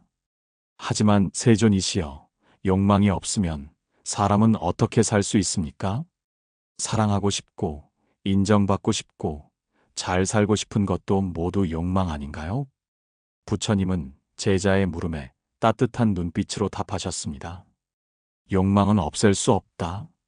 다만 욕망을 어떻게 다루느냐가 중요하다. 욕망에 끌려가느냐, 욕망을 살펴보며 다스리느냐, 그 차이가 크다. 욕망을 수행의 재료로 삼을 수 있다면 그것은 더 이상 해가 되지 않느니라. 잠시 침묵이 흘렀습니다. 바람이 잎 사이를 스치며 지나갔습니다. 부처님은 이어 조용히 물으셨습니다. 그대는 왜 출가했느냐? 제자는 망설이다가 대답했습니다. 진정한 평안을 얻고 싶었습니다. 하지만 요즘은 다시 세속의 기쁨들이 떠오릅니다. 그것들을 잃은 것 같아 흔들립니다. 부처님은 고요한 미소를 지으며 말씀하셨습니다. 무엇을 잃었다 생각하는 그 마음이야말로 그대를 괴롭게 하는 진짜 이유이니라. 욕망이 고통을 낳는 것은 그 욕망이 충족되지 못할까봐 두려워하기 때문이지. 하지만 이미 내면이 평안하면 밖의 달콤함은 유혹이 되지 않는다. 도리어 마음을 살피는 거울이 되어준다. 그날 이후 제자는 매일 새벽마다 자신 안의 욕망을 그대로 들여다보았습니다. 억누르지 않고 부정하지 않고 그것이 어디서 비롯되었는지, 어떻게 작동하는지를 살폈습니다. 그러자 욕망은 서서히 그를 흔들지 않게 되었고, 욕망이 있는 그대로 드러나는 그 순간조차 수행의 길이 되었습니다. 지금 이 순간에도 우리는 무수한 칼날 위의 꿀을 보고 있습니다. SNS 속 타인의 삶, 광고 속 욕망, 목표를 향한 집착. 그것들이 나를 더 나아가게 하는 것처럼 보이지만 마음을 잃고 흐름에 휩쓸린다면 결국 나를 다치게 만듭니다. 욕망은 없애는 것이 아니라 마주보는 것입니다. 그 안에 감춰진 허상과 두려움을 직면할 때 욕망은 더 이상 나를 흔드는 적이 아니라 깨어있는 나를 만드는 연료가 될 수 있습니다. 달콤한 꿀을 핥을 것인가, 칼날을 알아차릴 것인가. 이 물음은 매 순간 우리 앞에 놓여 있습니다. 3장. 고요한 마음이 길을 연다. 구름 낀 어느 날, 제자는 부처님을 따라 조용히 산길을 오르고 있었습니다. 비는 오지 않았지만 하늘은 잿빛으로 가득했고 공기는 무거웠습니다. 걷던 중 제자가 말했습니다. 요즘 제 마음이 너무 산란합니다. 앉아서 명상을 해도 하루 종일 일어났던 생각들이 파도처럼 밀려옵니다. 왜 이렇게 마음이 가라앉지 않을까요? 부처님은 발걸음을 멈추고 작은 연못가로 제자를 이끄셨습니다. 연못 위에는 잔가지와 나뭇잎, 흙먼지가 떠 있었고 물은 탁해져 있었습니다. 이 연못을 보아라. 지금 이 물은 흙과 가지들로 인해 흐리고 탁하구나. 하지만 우리가 아무것도 하지 않고 가만히 기다린다면 어떻게 될까? 제자는 연못을 바라보며 중얼거렸습니다. 시간이 지나면 흙은 가라앉고 물은 맑아지겠지요. 부처님은 조용히 고개를 끄덕이며 말씀하셨습니다. 마음도 그러하니라. 고요함은 억지로 만드는 것이 아니라 스스로 드러나는 것이다. 마음을 억누르거나 이 생각은 안 돼 하고 밀어내려 하면 오히려 마음속 먼지가 더 일어난다. 제자는 무언가 크게 느낀 듯 물끄러미 연못을 바라보았습니다. 그렇다면 스승님, 저는 어떻게 해야 할까요? 생각이 많을 땐 어떻게 해야 마음이 잔잔해질 수 있을까요? 부처님은 부드러운 음성으로 답하셨습니다. 다만 바라보아라. 떠오르는 생각을 판단하지 말고 그냥 지나가는 구름처럼 지켜보거라. 생각은 원래 일어났다가 사라지는 것이고 그 생각에 따라 흘러가는 너의 마음만이 괴로움의 원인이니라. 잠시 침묵이 흘렀습니다. 그때 작은 바람이 불어와 연못의 표면에 물결을 일으켰습니다. 하지만 다시 곧 고요해졌습니다. 부처님은 그 장면을 가리키며 말씀하셨습니다. 수행이란 물결 없는 연못이 되는 것이 아니라 물결이 일어날 때에도 중심을 잃지 않는 마음을 갖는 것이다. 바람은 언제든 불 수 있다. 하지만 마음의 연못은 스스로를 맑히는 힘이 있다. 고요함은 멈춤이 아니라 알아차림의 힘에서 비롯되느니라. 그날 제자는 부처님께 아무 말도 하지 않고 한참을 연못가에 앉아 있었습니다. 떠오르는 생각들을 억누르지 않고 그저 바라보았습니다. 그리고 어느 순간 아무런 생각도 없었는데도 마음이 평안하다는 것을 처음으로 느꼈습니다. 우리 삶은 늘 바쁩니다. 생각이 끊임없이 몰려들고 해야 할 일들로 머리는 무겁습니다. 그럴수록 우리는 마음을 다잡아야 한다며 애쓰지만 오히려 그 애씀이 마음을 더 산란하게 만들기도 합니다. 고요함은 억지로 만들어지는 것이 아닙니다. 그것은 바라봄에서 시작됩니다. 내 안의 감정, 생각, 불안, 욕망이 어떤 모습으로 떠오르더라도 그저 그것을 지켜보는 나를 세우는 것. 그럴 때 비로소 마음은 저절로 가라앉고 삶의 본래의 맑음이 드러납니다. 고요함이란 아무 생각이 없는 상태가 아니라 떠오르는 생각 속에서도 중심을 잃지 않는 상태입니다. 지금 당신의 마음도 그대로 괜찮습니다. 잠시 멈추어 마음의 연못을 바라보아 주세요. 그 속에서 조용히 길이 열릴 것입니다. 4장. 작은 선업이 큰 복이 된다. 날이 저물고 숲은 조용해졌습니다. 캄캄한 어둠 속에서도 부처님의 발걸음은 고요했고 제자는 그 뒤를 따르며 하루를 돌아보고 있었습니다. 문득 제자가 조심스레 물었습니다. 스승님, 정말 작은 선행도 의미가 있을까요? 하루하루 살다 보면 그저 인사 한마디, 작은 배려 하나를 할 뿐인데 그런 것들이 과연 복이 된다고 할 수 있을까요? 부처님은 잠시 침묵하다가 나뭇가지 하나를 주워 들었습니다. 그리고 나무 옆에 작게 쌓여있는 낙엽더미 위에 그 가지를 살며시 얹으셨습니다. 지금 이 순간 이 낙엽더미에 하나의 가지를 얹었다. 아주 가벼운 움직임이지. 그러나 이 동작이 1000번, 10,000번 반복된다면 어떻게 될까? 제자는 눈을 크게 뜨며 말했습니다. 어느 순간 무게를 이기지 못하고 낙엽이 무너지거나 불이라도 붙는다면 큰 불이 나겠지요. 부처님은 고개를 끄덕이며 부드럽게 웃으셨습니다. 선도 그러하다. 아무리 작아 보이는 선행이라도 그것이 쌓이고 또 쌓이면 마침내 스스로를 살리고 다른 생명을 살리는 커다란 인연이 된다. 그리고 부처님은 오래전 어느 시주의 이야기를 들려주셨습니다. 한 마을에 가난한 노파가 있었습니다. 그녀는 아무것도 가진 것이 없었지만 절을 지날 때마다 늘 자신이 아는 찬탄의 말 한 줄을 마음으로 외우곤 했습니다. 부처님, 당신이 계셔서 감사합니다. 그녀는 매번 절할 힘도 없어 그냥 두 손을 모으고 조용히 그렇게 읊조렸습니다. 몇 년이 흐른 어느 날 마을에 전염병이 퍼졌습니다. 하지만 이상하게도 그 노파의 집만은 어떤 병도 들지 않았고 그녀의 자녀들도 모두 건강했습니다. 사람들은 이유를 물었고 노파는 말했습니다. 저는 그저 부처님을 떠올릴 뿐입니다. 감사한 마음을 잊지 않으려 노력할 뿐입니다. 부처님은 이야기를 마치며 제자에게 말씀하셨습니다. 선업이란 큰 것이 아니다. 마음을 나누는 작은 말 한마디, 물 한 그릇을 건네는 손길, 지나는 이를 향한 진심 어린 눈빛, 이 모든 것이 복의 씨앗이 된다. 제자는 깊이 고개를 숙이며 말했습니다. 그렇다면 저는 매 순간 더 자주 마음을 쓰겠습니다. 작은 것이라도 게으르지 않겠습니다. 부처님은 제자의 어깨에 손을 얹고 마지막으로 이렇게 말씀하셨습니다. 복은 먼 미래에서 오는 것이 아니라 지금 이 순간 너의 선한 마음에서부터 시작된다. 그 마음을 잊지 않는다면 언제든 너는 복 속에 살고 있는 것이니라. 우리는 종종 좋은 일을 해야 한다고 생각하면서도 이건 너무 사소하잖아라고 스스로를 깎아내리곤 합니다. 하지만 선업은 크고 거창한 일이 아닙니다.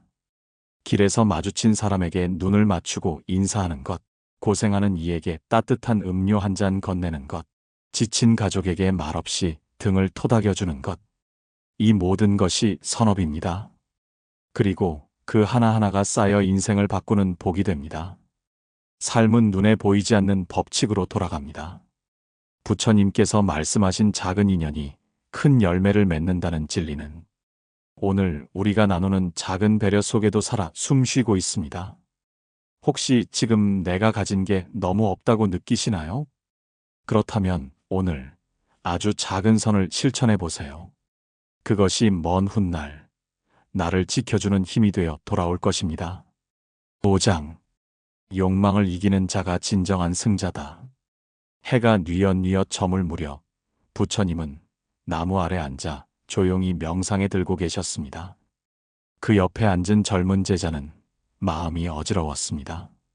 며칠째 마음이 흔들리고 집중이 되지 않았던 그는 조심스럽게 말을 꺼냈습니다. 스승님, 왜 저는 늘 갈망하게 되는 걸까요? 조금만 더 좋은 옷, 더 맛있는 음식, 더 많은 인정. 그 욕망이 나를 지배하는 것 같아요. 저는 왜 이렇게 약한 걸까요?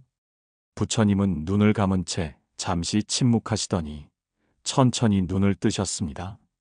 그리고 조용히 말씀하셨습니다. 사람이 욕망을 품는 것은 죄가 아니란다. 문제는 그 욕망에 끌려다닐 때 시작되지. 그러곤 부처님은 제자에게 한 가지 이야기를 들려주셨습니다.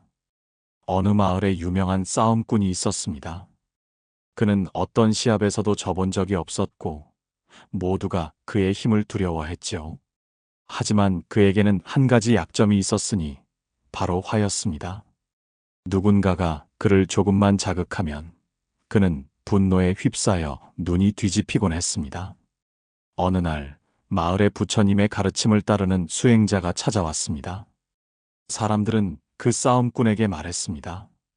이번에도 이 수행자를 이겨봐라. 그래야 내가 마을 최고의 사내지. 싸움꾼은 수행자에게 다가가 온갖 모욕을 퍼부었습니다. 하지만 수행자는 미소를 머금고 조용히 말했습니다. 당신의 분노는 당신의 것일 뿐 나의 것이 아닙니다. 그 말을 들은 싸움꾼은 더더욱 화를 냈고 마침내 마을 사람들 앞에서 폭력을 휘둘렀습니다. 하지만 수행자는 한 발짝도 움직이지 않았고 오히려 싸움꾼을 바라보며 이렇게 말했습니다. 이기고 지는 것은 겉모습으로 판단되는 것이 아닙니다. 나는 오늘 나 자신을 이겼습니다. 당신은 분노에 졌습니다. 그 순간 싸움꾼은 아무 말도 할 수 없었고 사람들은 침묵 속에서 진정한 승자가 누구인지를 깨달았습니다. 부처님은 이야기를 마친 뒤 제자의 눈을 바라보며 말했습니다. 욕망을 이기는 자가 세상을 이기는 자다. 내가 지금 힘든 이유는 욕망이 크기 때문이 아니라 그 욕망이 너를 흔들기 때문이지. 욕망은 다스려야 한다. 억누르는 게 아니야. 그저 중심을 잡아야 해. 제자는 눈을 감고 천천히 고개를 끄덕였습니다. 스승님, 저는 그 중심을 찾고 싶습니다. 욕망을 부정하지 않고 흔들리지 않도록 제 마음을 단련하겠습니다. 부처님은 고요히 웃으시며 말했습니다. 그 마음을 잊지 말아라. 세상을 이기는 것보다 더 큰 승리는 자기 마음을 이기는 것이다. 오늘을 살아가는 우리는 너무도 많은 가지고 싶은 것과 되고 싶은 모습에 시달립니다. 광고는 우리에게 끊임없이 이야기합니다. 이것이 없으면 부족하다. 남들보다 늦으면 실패다. 더 가져야 한다고. 하지만 부처님은 이렇게 말씀하십니다. 욕망을 품되 그 욕망의 주인이 되라. 욕망을 억지로 없애려 하지 마세요. 그보다는 나를 흔드는 욕망 앞에서 잠시 멈춰 보세요. 내가 왜 그걸 원하는지, 정말 필요한 것인지 되물어 보세요.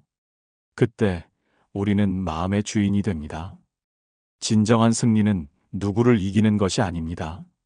내 안의 흔들림을 다스리는 것, 그것이야말로 부처님이 말씀하신 가장 위대한 승리입니다. 6장. 진리는 삶의 중심에 있다. 바람 한 줄기 스쳐가는 이른 새벽, 숲은 아직 고요했고 부처님은 연못가에 앉아 명상에 잠겨 계셨습니다. 멀리서 조심스럽게 다가오는 발소리에 눈을 뜨신 부처님은 고개를 들어 다가오는 제자를 바라보셨습니다. 그는 며칠 전부터 사라졌다가 돌아온 젊은 제자였습니다. 그 얼굴엔 지친 기색과 동시에 무언가 다짐한 듯한 결기가 스쳐 있었습니다. 제자는 바닥에 엎드려 부처님께 말했습니다. 스승님, 저는 며칠 동안 마을과 도시를 떠돌았습니다. 다양한 스승을 만났고 다양한 진리를 들었습니다. 어떤 이들은 고행이 곧 해탈이라 했고 어떤 이들은 쾌락이야말로 삶의 진정한 의미라 했습니다. 도대체 진리는 어디에 있는 걸까요? 무엇이 옳고 무엇이 그른 것입니까? 부처님은 가만히 미소를 머금으며 손을 들어 연못 위에 떠 있는 나뭇잎 하나를 가리키셨습니다. 진리는 나뭇잎에도 있고 바람 속에도 있단다. 하지만 그 무엇보다 내 삶의 중심에 있다. 그 말씀을 들은 제자는 혼란스러운 얼굴로 다시 물었습니다. 삶의 중심이란 저 자신을 말씀하시는 겁니까? 부처님은 연못가에 흙을 집어 손에 올리며 말했습니다. 사람들은 진리를 먼 곳에서 찾으려 하지. 산을 오르고 사막을 건너고 바다를 항해하며 무엇인가 위대한 것을 발견하길 바라지. 하지만 진리는 늘 여기에 있었단다. 삶의 중심, 즉 지금 여기에 말이지. 그러고는 이런 이야기를 들려주셨습니다. 옛날 어느 마을에 젊은 구두장이가 살았습니다. 그는 항상 위대한 스승이 되고 싶어 했고 자신이 하는 일은 하찮다고 여겼습니다. 그래서 그는 모든 것을 버리고 스승을 찾아 여행을 떠났습니다.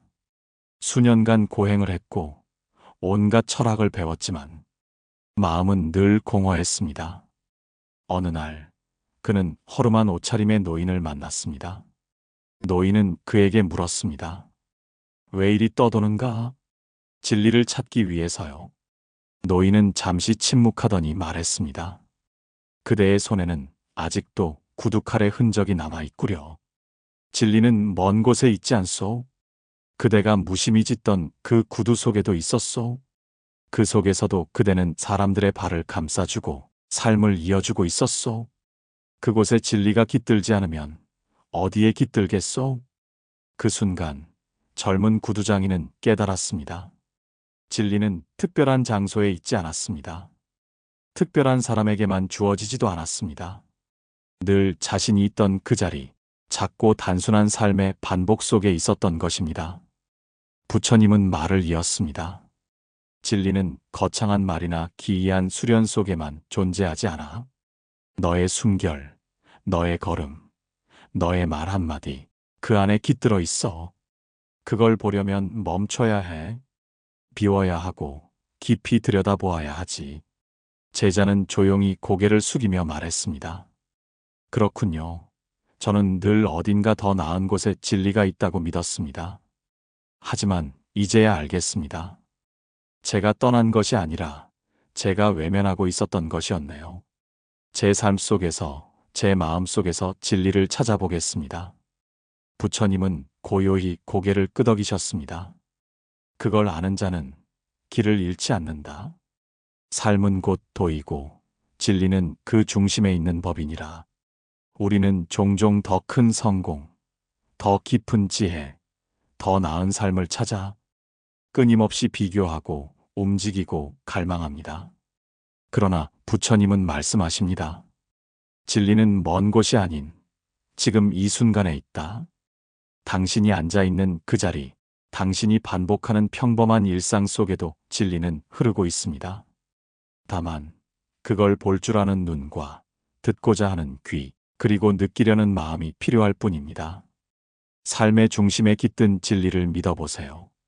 그 믿음 하나가 오늘을 바꾸고 결국 당신의 모든 삶을 바꾸게 될 것입니다. 7장. 작은 자비가 큰 세상을 살린다. 그날 아침 숲속 사원에는 아기 새들의 울음소리가 은은하게 울려 퍼졌습니다. 부처님은 나무 그늘 아래 조용히 앉아 계셨고 그 앞에 노승과 젊은 제자가 함께 머물고 있었습니다. 제자는 오늘따라 부처님께 꼭 묻고 싶은 것이 있다고 했습니다. 그는 조심스럽게 입을 열었습니다. 부처님, 저는 늘 의문이 듭니다. 세상이 너무 커 보이고 제 존재는 너무 작습니다. 제가 베푸는 자비 하나, 친절 하나가 과연 무슨 의미가 있을까요? 아무도 모르게 사라지는 것 같고 결국 세상을 바꾸기엔 아무 힘도 없는 것처럼 느껴집니다. 부처님은 고개를 끄덕이며 말씀하셨습니다. 그 마음을 품은 자가 많단다. 하지만 작은 자비가 흘러가면 그 끝에는 바다처럼 넓은 자비가 태어나지. 그러고는 천천히 하나의 이야기를 꺼내셨습니다. 옛날 한 마을에 매일 새벽마다 작은 빵을 만들어 문 앞에 놓아두는 노파가 있었습니다. 그녀는 한마디 말도 없이 그저 누군가 허기진 이가 그 빵을 가져가길 바라며 아무 표시 없이 매일같이 빵을 놓았습니다. 사람들은 그걸 그냥 바람에 날려온 빵쪼가리쯤으로 여겼고 노파가 빵을 둔다는 사실조차 거의 아무도 몰랐습니다. 어느 날 오랜 전쟁에서 돌아온 한 젊은 병사가 허기진 몸을 이끌고 그 마을을 지나가다가 문 앞에 놓인 빵을 보았습니다. 그는 망설임 없이 그 빵을 집어들고 먹었고 눈물을 흘리며 다시 길을 걸었습니다. 그리고 훗날 그 병사는 다시 돌아와 그 마을의 아이들을 위한 학교를 지었습니다. 그가 이렇게 말했기 때문입니다. 그날 누군가 베푼 작은 빵 하나가 내 생명을 살렸고 내 마음을 바꾸었고 그래서 나는 다시 사람을 사랑할 수 있게 되었습니다. 이야기를 들은 제자는 놀라며 말했습니다. 그 노파는 그냥 빵 하나를 둔 것뿐인데 그 작은 자비가 결국 큰 변화를 만든 거네요. 부처님은 따뜻하게 미소 지으며 말씀하셨습니다. 작은 자비는 사라지지 않는다. 그것은 돌고 돌아 언젠가 반드시 꽃을 피운다. 자비를 베푼 이는 잊어도 그 자비를 받은 이는 절대 잊지 않는단다. 너의 한마디 따뜻한 말, 한 번의 용서, 한 그릇의 밥 한 끼가 누군가에겐 인생을 다시 시작할 이유가 될 수 있어. 제자는 조용히 눈을 감았습니다. 그 순간 며칠 전 사원 근처에서 만난 한 병든 떠돌이 노인이 떠올랐습니다. 그에게 찬죽 한 그릇을 건넸을 뿐이었는데 그 노인이 흘린 눈물과 연신 고개를 숙이던 모습이 머릿속에 선하게 떠올랐습니다. 그게 자비였구나. 부처님은 마지막으로 이렇게 덧붙이셨습니다. 자비는 경쟁이 아니고 보답을 바라지 않는 마음이다. 작아 보여도 좋다. 그 자금이야말로 진짜 불성이고 그 자비 하나가 어둠 속에 등불이 되어줄 것이다. 오늘 당신이 건넨 미소 하나, 따뜻한 말 한마디, 무심코 보낸 안부 문자 하나조차 누군가의 하루를 살릴 수 있습니다. 우리는 종종 이게 무슨 도움이 될까? 라며 우리의 친절을 작게 여기지만 부처님은 분명히 말씀하셨습니다. 작은 자비는 절대 사라지지 않는다. 그건 우주의 씨앗이 되어 자라고 언젠가 꽃을 피운다. 오늘 작더라도 한 번 더 따뜻해 보세요. 그것이 당신의 업을 맑히고 세상의 인연을 바꾸는 시작이 될 것입니다. 8장. 침묵 속에 깃든 지혜. 구름이 낮게 깔리던 어느 날 오후 수행을 마친 제자가 사원의 정자에 조용히 앉아 있었습니다. 그는 며칠째 같은 고민에 머물러 있었습니다. 마음속에는 답을 얻고 싶다는 갈망이 가득했고 무엇이 옳고 그른지 어떻게 행동해야 하는지 수없이 묻고 또 묻고 싶었습니다. 그러나 이상하게도 부처님께 그 모든 질문을 드릴 용기가 나지 않았습니다. 그때 조용히 다가온 부처님이 옆에 앉으셨습니다. 말 한마디 없이 그저 함께 앉으셨을 뿐인데 제자는 자신도 모르게 마음이 가라앉는 것을 느꼈습니다. 그리고 얼마 뒤 부처님께 조심스럽게 말했습니다. 부처님, 저는 요즘 말이 너무 많았던 것 같습니다. 많이 말하면 더 빨리 깨달을 줄 알았는데 오히려 마음만 복잡해졌습니다. 말을 줄인다고 해서 진짜 지혜가 자라는 걸까요? 부처님은 조용히 고개를 끄덕이시고 이야기 하나를 꺼내셨습니다. 옛날 한 젊은 수행자가 있었습니다. 그는 남보다 빨리 깨닫고 싶어서 어디에서든 끊임없이 질문하고 대답하고 설명했습니다. 그가 있는 곳엔 언제나 말의 향연이 펼쳐졌습니다. 그런데 하루는 노스님이 그를 불러 말했습니다. 이제 당분간 침묵 수행을 해보아라. 처음엔 괴로웠습니다. 말하고 싶은 마음을 누르는 건 산속의 고된 노동보다 더 힘들었기 때문입니다. 그러나 침묵 속에서 그는 처음으로 자신의 마음이 얼마나 소란스러웠는지를 보게 되었습니다.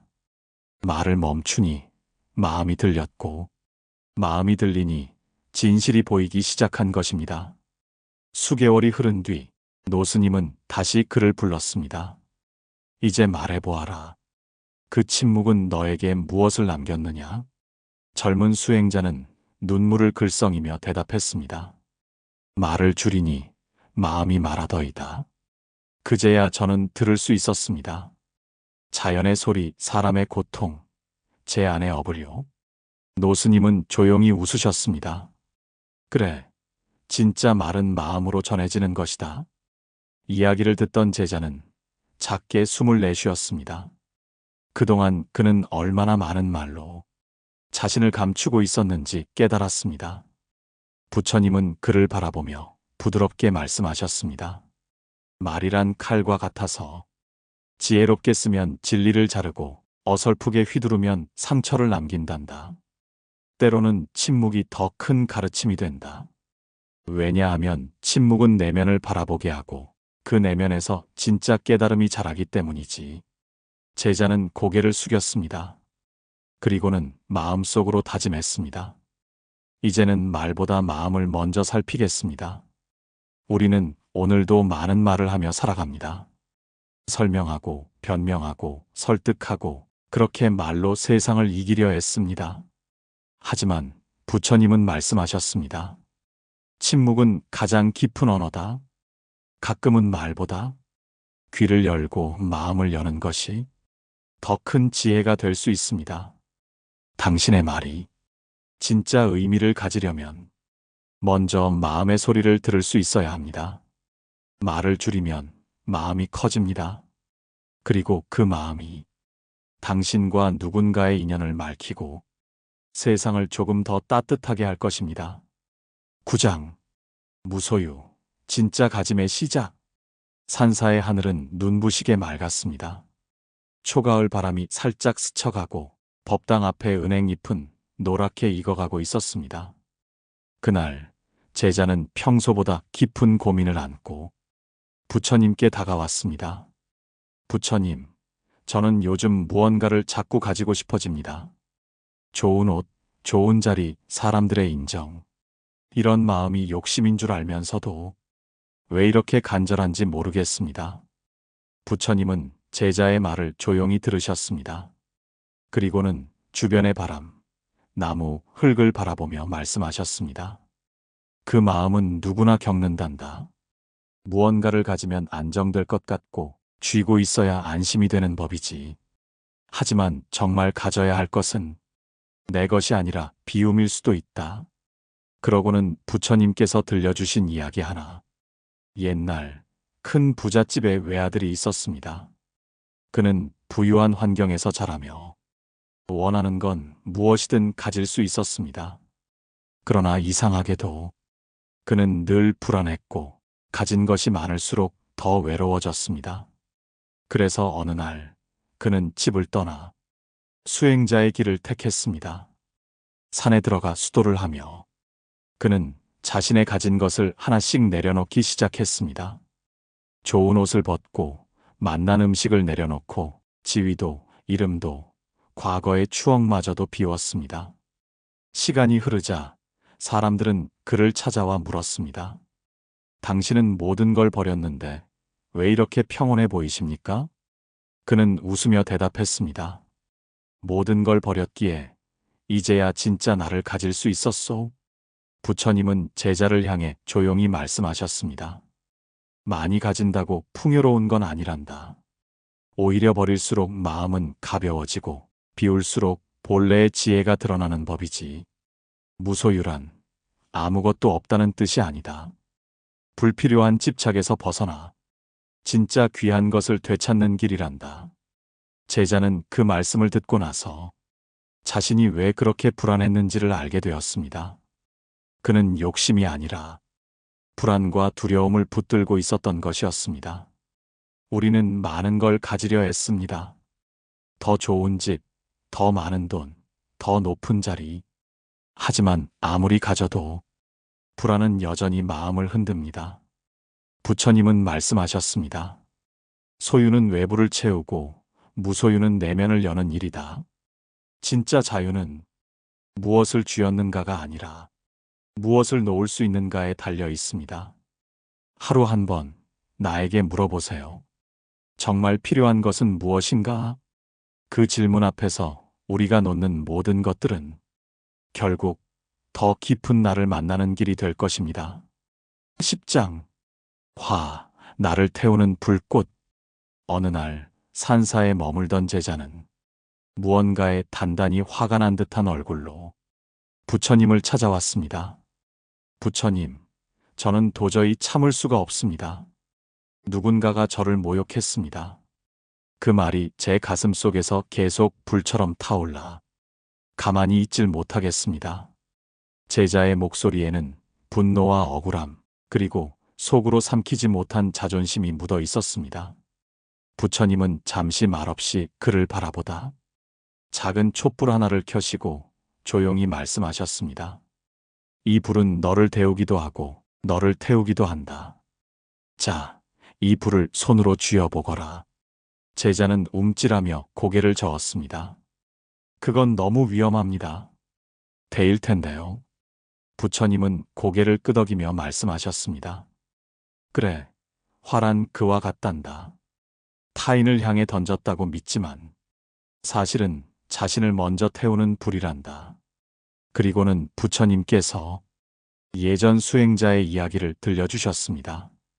그는 세상에 분노로 가득 차 있었습니다. 누군가 그를 무시하거나 작은 말실수를 해도 금세 성을 냈고 그 분노는 사람들과의 관계를 끊어버렸습니다.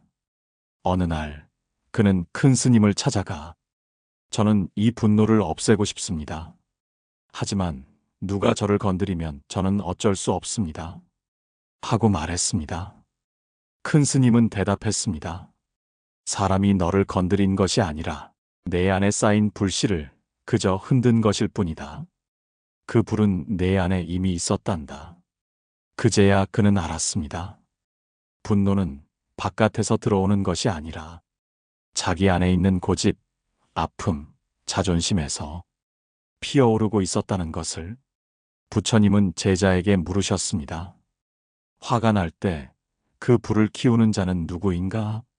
저 자신입니다. 제자가 조용히 대답했습니다. 그래, 마음의 불은 스스로 꺼야 한단다. 화를 다스린다는 건 다른 사람을 억누르는 것이 아니라 자신을 살리는 일이란다. 그리고 부처님은 마지막으로 나지막이 말씀하셨습니다. 화가 올라올 땐 말하지 말고 행동하지 말고 그저 바라보아라. 그 불이 어디서 피어오르는지 보아라. 그것이 자비의 시작이다. 우리는 하루에도 몇 번씩 화를 느낍니다. 부당한 말, 억울한 상황, 나를 몰라주는 사람들 앞에서 가슴 속에서 불이 일듯 화가 치밀어 오릅니다. 하지만 그 화는 대상을 상하게 하기 전에 내 몸과 마음을 먼저 상하게 만듭니다. 부처님께서 말씀하셨습니다. 화를 다스리는 자는 100번의 전쟁에서 이긴 자보다 위대하다. 그만큼 어려운 일이지만 그만큼 값진 일입니다. 오늘도 불편한 말 한마디 들었을 때 한 번만 더 깊이 숨을 들이쉬고 내 마음속에 피어오른 불을 따뜻한 자비로 바라보세요. 그것이 곧 내 삶을 태우는 불을 꺼트리고 평화로 나아가는 첫걸음이 될 것입니다. 11장 말, 입에서 나와 운명을 만든다. 초저녁, 산사의 종소리가 산 너머로 퍼지고 있었습니다. 한 제자가 말없이 앉아 있다가 부처님 앞에 조용히 무릎을 꿇었습니다. 부처님, 저는 오늘 큰 실수를 저질렀습니다. 화를 참지 못하고 친구에게 상처되는 말을 해버렸습니다. 지금 와서 후회가 되지만 그 말은 이미 제 입에서 나가버렸습니다. 부처님은 조용히 고개를 끄덕이셨습니다. 그래, 말이란. 한 번 입 밖으로 나가면 다시 담을 수 없지.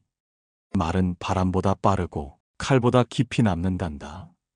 그리고는 부처님께서 하나의 옛 이야기를 들려주셨습니다. 옛날 한 제자가 말이 거칠기로 유명했습니다. 화가 나면 참지 못하고 비난과 독한 말로 주변 사람들을 공격했죠. 어느 날 그 제자는 한 노인을 향해 화가 난 나머지 모욕적인 말을 내뱉고 말았습니다. 노인은 아무 말 없이 돌아섰지만 그날 이후 마을 사람들은 그 제자를 멀리하기 시작했습니다. 그는 스승에게 찾아가 저는 말로만 그랬을 뿐입니다. 손으로 해친 것도 아닌데 왜 이렇게까지 미움받는지 모르겠습니다. 스승은 말했습니다. 내가 뱉은 말은 칼보다 더 날카로웠다. 칼로 베인 상처는 시간이 지나면 아물 수 있지만 말로 입힌 상처는 사람의 가슴 속에 평생 남기도 한단다. 부처님은 제자에게 연못가의 연꽃을 가리키며 말씀하셨습니다. 말은 씨앗과 같단다. 무심코 던진 말 하나가 남의 마음 속에 자라고 그 말이 꽃이 될 수도 가시가 될 수도 있다. 부드러운 말은 사람을 살리고 거친 말은 관계를 죽인다. 제자는 고개를 숙이며 말했습니다. 부처님, 저는 어떻게 해야 제 입에서 좋은 말만 나올 수 있을까요? 부처님은 미소 지으며 대답하셨습니다. 마음이 고요하면 말도 고요하단다. 생각이 맑으면 말도 맑게 흐르고 말을 바꾸려면 먼저 마음을 닦아야 하느니라. 우리는 하루에도 수많은 말을 내뱉습니다. 가볍게 던진 농담, 습관처럼 내뱉는 불평, 감정 따라 흘러나온 한마디. 그 말들이 누군가에게는 위로가 되기도 하고 누군가에게는 평생 지워지지 않는 상처가 되기도 합니다. 부처님은 말씀하셨습니다. 혀는 작지만 그 힘은 크다. 말을 삼가면 화가 멀어지고 말을 가꾸면 복이 찾아온다. 오늘 하루 말하기 전 한 번만 마음속에 되새겨 보세요. 지금 이 말이 상처일까? 위로일까? 그 질문 하나가 여러분의 삶을 더 따뜻하게 만들 것입니다. 12장 게으름, 삶을 조금씩 무너뜨리는 그림자. 맑은 햇살이 산사의 마당을 비추던 어느 아침, 늦잠을 자고 나온 한 제자가 부스스한 얼굴로 법당 문을 밀고 들어왔습니다. 그는 두 손을 모으며 부처님께 말했습니다. 부처님, 저는 마음속에 분명 뜻이 있고 수행도 하고 싶고 삶을 바꾸고도 싶지만 몸이 잘 따라주지 않습니다. 게으름이 저를 이깁니다. 그 말에 부처님은 빙그레 웃으시며 나무 아래 자리를 권하셨습니다. 게으름은 눈에 보이지 않지만 사람을 가장 빠르게 무너뜨리는 그림자란다. 그것은 조용히 다가와 삶의 기운을 서서히 빼앗지. 그리고 부처님은 한 젊은 수행자의 이야기를 들려주셨습니다. 그는 처음에는 열정이 가득했습니다. 해가 뜨기도 전에 일어나 정진하고 자신의 부족함을 돌아보며 수행에 임했지요. 하지만 시간이 지나면서 내일 하지 뭐, 조금 쉬어도 괜찮겠지 하는 마음이 슬며시 스며들기 시작했습니다. 하루가 이틀이 되고 이틀이 한 달이 되자 그는 어느새 앉아서 명상하는 대신 낮잠을 자고 핑계를 대며 공부를 미뤘습니다. 결국 그는 예전의 맑고 단정한 얼굴을 잃고 자기 삶에 대한 의욕마저 희미해졌습니다. 스승은 그를 조용히 불러 말했습니다. 게으름은 쉬는 것이 아니라 삶을 놓아버리는 것이란다. 게으름은 몸을 쉬게 하지만 마음을 녹슬게 하지. 부처님은 제자에게 물으셨습니다. 너는 왜 게으름을 이기지 못하느냐? 제자는 솔직히 말했습니다. 처음엔 작은 유혹이었습니다. 조금만 더 자고 싶고, 조금만 더 미루고 싶고, 그러다 보니 지금은 아무것도 손에 잡히질 않습니다. 부처님은 조용히 말씀하셨습니다. 게으름은 강한 적이 아니다. 다만 작은 방심이 모이고 모여 너를 삼킬 뿐이다. 너의 몸을 일으켜라. 작은 실천 하나가 그림자를 밀어내는 빛이 될 것이다. 우리 삶에도 게으름이라는 그림자가 자주 드리워집니다. 아침에 눈을 떴을 때, 해야 할 일을 미룰 때, 마음을 먹어도 실천하지 못할 때, 그때마다 우리는 내일 하지, 지금은 너무 피곤하니까 하며 스스로를 속입니다. 하지만 그 작은 미움이 쌓이면 언젠가 우리는 삶의 중심을 잃어버리게 됩니다. 부처님은 말씀하셨습니다. 삶은 짧고 기회는 덧없다. 부지런함은 복의 근원이요. 게으름은 모든 고통의 시작이다. 오늘 작은 한 걸음이라도 내딛어 보세요. 그것이 바로 게으름이라는 그림자에 빛을 들이우는 첫걸음입니다. 13장 집착, 마음을 묶는 보이지 않는 밧줄. 늦은 오후, 붉게 물든 하늘 아래 한 제자가 무거운 발걸음으로 부처님을 찾아왔습니다. 부처님, 저는 요즘 잠도 잘 오지 않습니다. 누군가를 놓지 못해서 어떤 일도 손에 잡히지 않고 자꾸만 그 사람 생각에 마음이 흔들립니다. 제자의 눈가에는 이미 눈물이 고여 있었습니다. 부처님은 고요히 제자의 마음을 바라보며 말씀하셨습니다. 그대 마음에 얽힌 줄이 보이는구나. 사람은 눈에 보이지 않는 끈으로 스스로를 묶고 살아간단다. 그 끈의 이름이 집착이지. 부처님은 나무 아래 앉아 하나의 이야기를 들려주셨습니다. 옛날 한 사냥꾼이 있었습니다. 그는 늘 사슴 한 마리를 쫓고 있었지요. 그 사슴은 아주 아름다워. 사냥꾼은 그 사슴만 보면 모든 것을 다 잊고 뛰어갔습니다. 그러나 아무리 쫓아도 사슴은 잡히지 않았고 사냥꾼은 점점 지쳐만 갔습니다. 어느 날 그는 길가에 주저앉아 울며 말했습니다. 나는 이 사슴 없이는 아무것도 할 수 없어. 그때 지나가던 노승이 다가와 말했습니다. 그대는 사슴에게 묶인 것이 아니라 사슴에 대한 그대의 욕심에 묶인 것이요. 부처님은 제자에게 조용히 물으셨습니다. 그대가 그 사람을 놓지 못하는 이유는 정말 사랑하기 때문인가? 아니면 상실이 두려운 것이기 때문인가? 제자는 아무 말도 하지 못한 채 고개를 떨궜습니다. 부처님은 부드럽게 웃으시며 말씀하셨습니다. 사랑은 자유롭게 두는 것이고 집착은 움켜쥐려는 것이니라. 잡으려 애쓰는 순간 마음은 불안해지고 그대는 스스로를 족쇄에 가두게 된다. 마음을 놓아야 비로소 숨이 쉬어진다. 우리의 삶에도 이렇듯 놓지 못하는 것이 있습니다. 사람, 물건, 기억, 미련 혹은 과거의 영광과 후회까지 그 모든 것들이 우리를 보이지 않는 밧줄로 꽁꽁 묶고 있진 않나요? 부처님은 말씀하셨습니다. 놓아야 얻는다. 비우면 채워지고 흘려보내야 진짜 나에게 돌아온다. 마음속에 묻혀있는 집착이라는 이름의 밧줄을 하나씩 풀어주세요.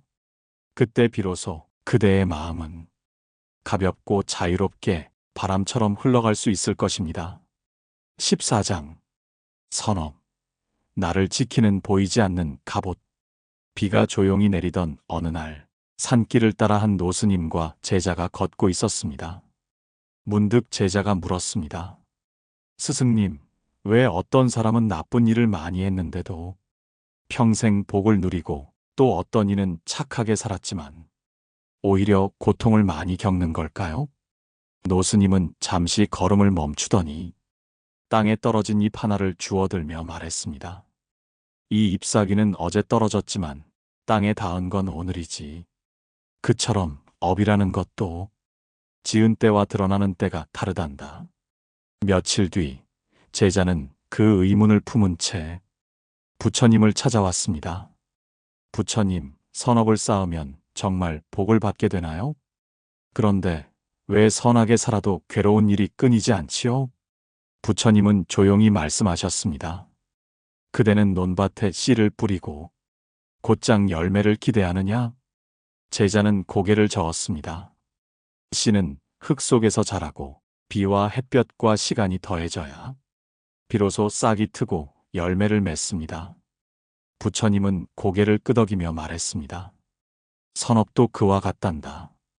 오늘의 착한 말, 오늘의 바른 행동, 오늘의 따뜻한 마음 하나하나는 미래의 그대를 지켜주는 보이지 않는 갑옷이 되지. 그리고 부처님은 한 상인의 이야기를 들려주셨습니다.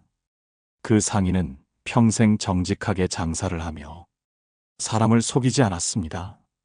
어느 날 큰 도둑대가 그의 마을을 습격했지만 유독 그의 가게만이 무사했습니다. 사람들이 이상히 여겨 물었지요. 어찌 그대의 가게만 피해를 입지 않았소? 상인은 이렇게 답했습니다. 저는 늘 선한 마음으로 살았을 뿐입니다. 그 마음이 저를 지켜준 게 아닐까요? 부처님은 제자에게 말했습니다. 선업은 단지 복을 부르는 씨앗이 아니다. 그것은 고난의 날에 그대를 지켜주는 갑옷이며 험한 인생길에서 스스로를 잃지 않게 해주는 등불이다. 오늘 하루 우리는 몇 번이나 참았고 몇 번이나 따뜻한 말을 건넸으며 얼마나 정직했을까요? 지금 당장은 보이지 않을 수 있습니다. 선업은 눈에 띄지 않게 쌓이지만 반드시 삶을 바꾸는 순간이 옵니다. 부처님은 말씀하셨습니다. 선을 쌓는 이는 검은 밤에 등불을 들고 걷는 것과 같으니 그 빛은 점점 더 밝아지느니라.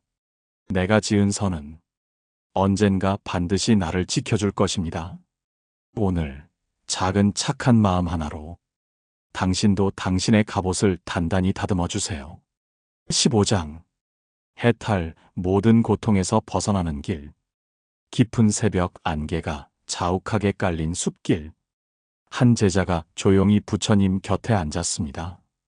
그는 오랜 시간을 함께하며 많은 가르침을 들었지만 마음 한구석엔 여전히 해결되지 않은 질문이 남아 있었죠. 부처님, 저는 진리를 조금은 알 것 같습니다. 하지만 고통은 여전히 사라지지 않습니다. 슬픔, 외로움, 불안. 이 모든 고통에서 완전히 벗어날 방법은 정말 없을까요? 부처님은 말없이 주변을 둘러보다가 조용히 연못을 가리키셨습니다. 저 연못을 보아라. 수면 위는 잔잔하지만 그 아래는 진흙이 가라앉아 있지.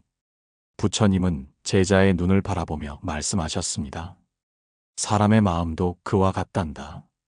고요해 보이는 순간에도 마음 깊은 곳엔 번뇌와 업이 가라앉아 있지. 해탈이란 그 모든 진흙까지 비워내는 것. 어떤 것에도 얽매이지 않고 어떤 것에도 끌려가지 않는 자유로운 상태이지. 그리고 부처님은 한 수행자의 이야기를 들려주셨습니다. 그는 수년간 산속에서 수행하며 배고픔과 외로움을 견디고 마음을 고요히 다스리는 법을 익혔습니다. 어느 날 그는 마을로 내려가 어린아이가 깨뜨린 그릇 하나에 화를 내고 말았습니다. 그 순간 그는 깨달았지요. 나는 아직 완전히 놓지 못했구나. 그날 밤 그는 다시 숲으로 돌아가 자신의 분노를 가만히 들여다보았습니다. 그리고 드디어 어떤 상황에서도 흔들리지 않는 마음을 깨닫게 되었지요. 부처님은 말씀하셨습니다. 해탈은 멀리 있는 것이 아니다. 그대 마음 안에 있다. 눈앞의 고통에 매이지 않고 과거의 상처를 다시 붙들지 않으며 미래의 불안에 마음을 빼앗기지 않을 때 그때 그대는 이미 해탈을 향해 걸음을 옮긴 것이니라. 오늘날 우리는 끝없이 비교하며 억울함을 삼키고 내일을 걱정하며 살아갑니다. 그러나 부처님은 말씀하셨습니다. 마음이 머물지 않는 곳에 고통은 없다. 해탈이란 무소유의 삶이 아닙니다. 무집착의 마음입니다. 무엇을 가졌든 어디에 있든 그 마음이 자유롭다면 우리는 이미 해탈의 문 앞에 서 있는 것입니다. 잠시 멈추어 내 마음을 들여다보세요. 그리고 조용히 물어보세요. 나는 지금 무엇에 매여 있는가? 이 질문이 그대를 고통에서 자유롭게 하는 첫걸음이 되어줄 것입니다. 한 권의 경전을 다 읽고 나면 우리는 때때로 묻습니다. 이 많은 말씀들 속에서 내가 꼭 붙들어야 할 단 하나는 무엇일까? 42장경. 부처님께서 깨달음의 길목에서 제자들에게 남기신 42편의 말씀. 그 말씀들은 마치 인생의 사계절처럼 다양하고 사람의 마음처럼 깊고 복잡했습니다. 하지만 그 모든 가르침이 결국 향한 곳은 단 하나의 방향이었습니다. 번뇌에서 벗어나 자유롭고 평화로운 삶을 살아라. 지금까지 함께 걸어온 이 15개의 문은 42장경의 주요 장들을 현대인의 삶에 맞게 풀어본 여정이었습니다. 그 여정 속에서 우리는 다음과 같은 깨달음을 얻었습니다. 욕망은 채울수록 목마르며 내려놓음 속에 진짜 평온이 있음을, 선업은 당장 보이지 않아도 반드시 나를 지켜주는 보이지 않는 갑옷이 되어준다는 것을, 사랑과 분노, 집착과 미움, 그 모든 감정의 중심에는 나라는 환상이 있음을, 진정한 해탈은 도망침이 아니라 어떤 상황에서도 흔들리지 않는 마음을 기르는 것임을 부처님께서는 말씀하셨습니다. 사람이 스스로를 이기면 그는 가장 위대한 승리자다. 이 경전의 마지막 장에서는 특별한 주술이나 기적을 이야기하지 않았습니다. 그저 지금, 여기, 나의 마음을 잘 들여다보라고 하셨지요. 그리고 말없이 덧붙이셨습니다. 그 마음을 돌보는 일보다 더 위대한 수행은 없다고요. 당신은 지금 어디를 향해 걷고 있나요? 무엇을 좇으며 어떤 마음으로 오늘 하루를 보내고 있나요? 경전은 말합니다.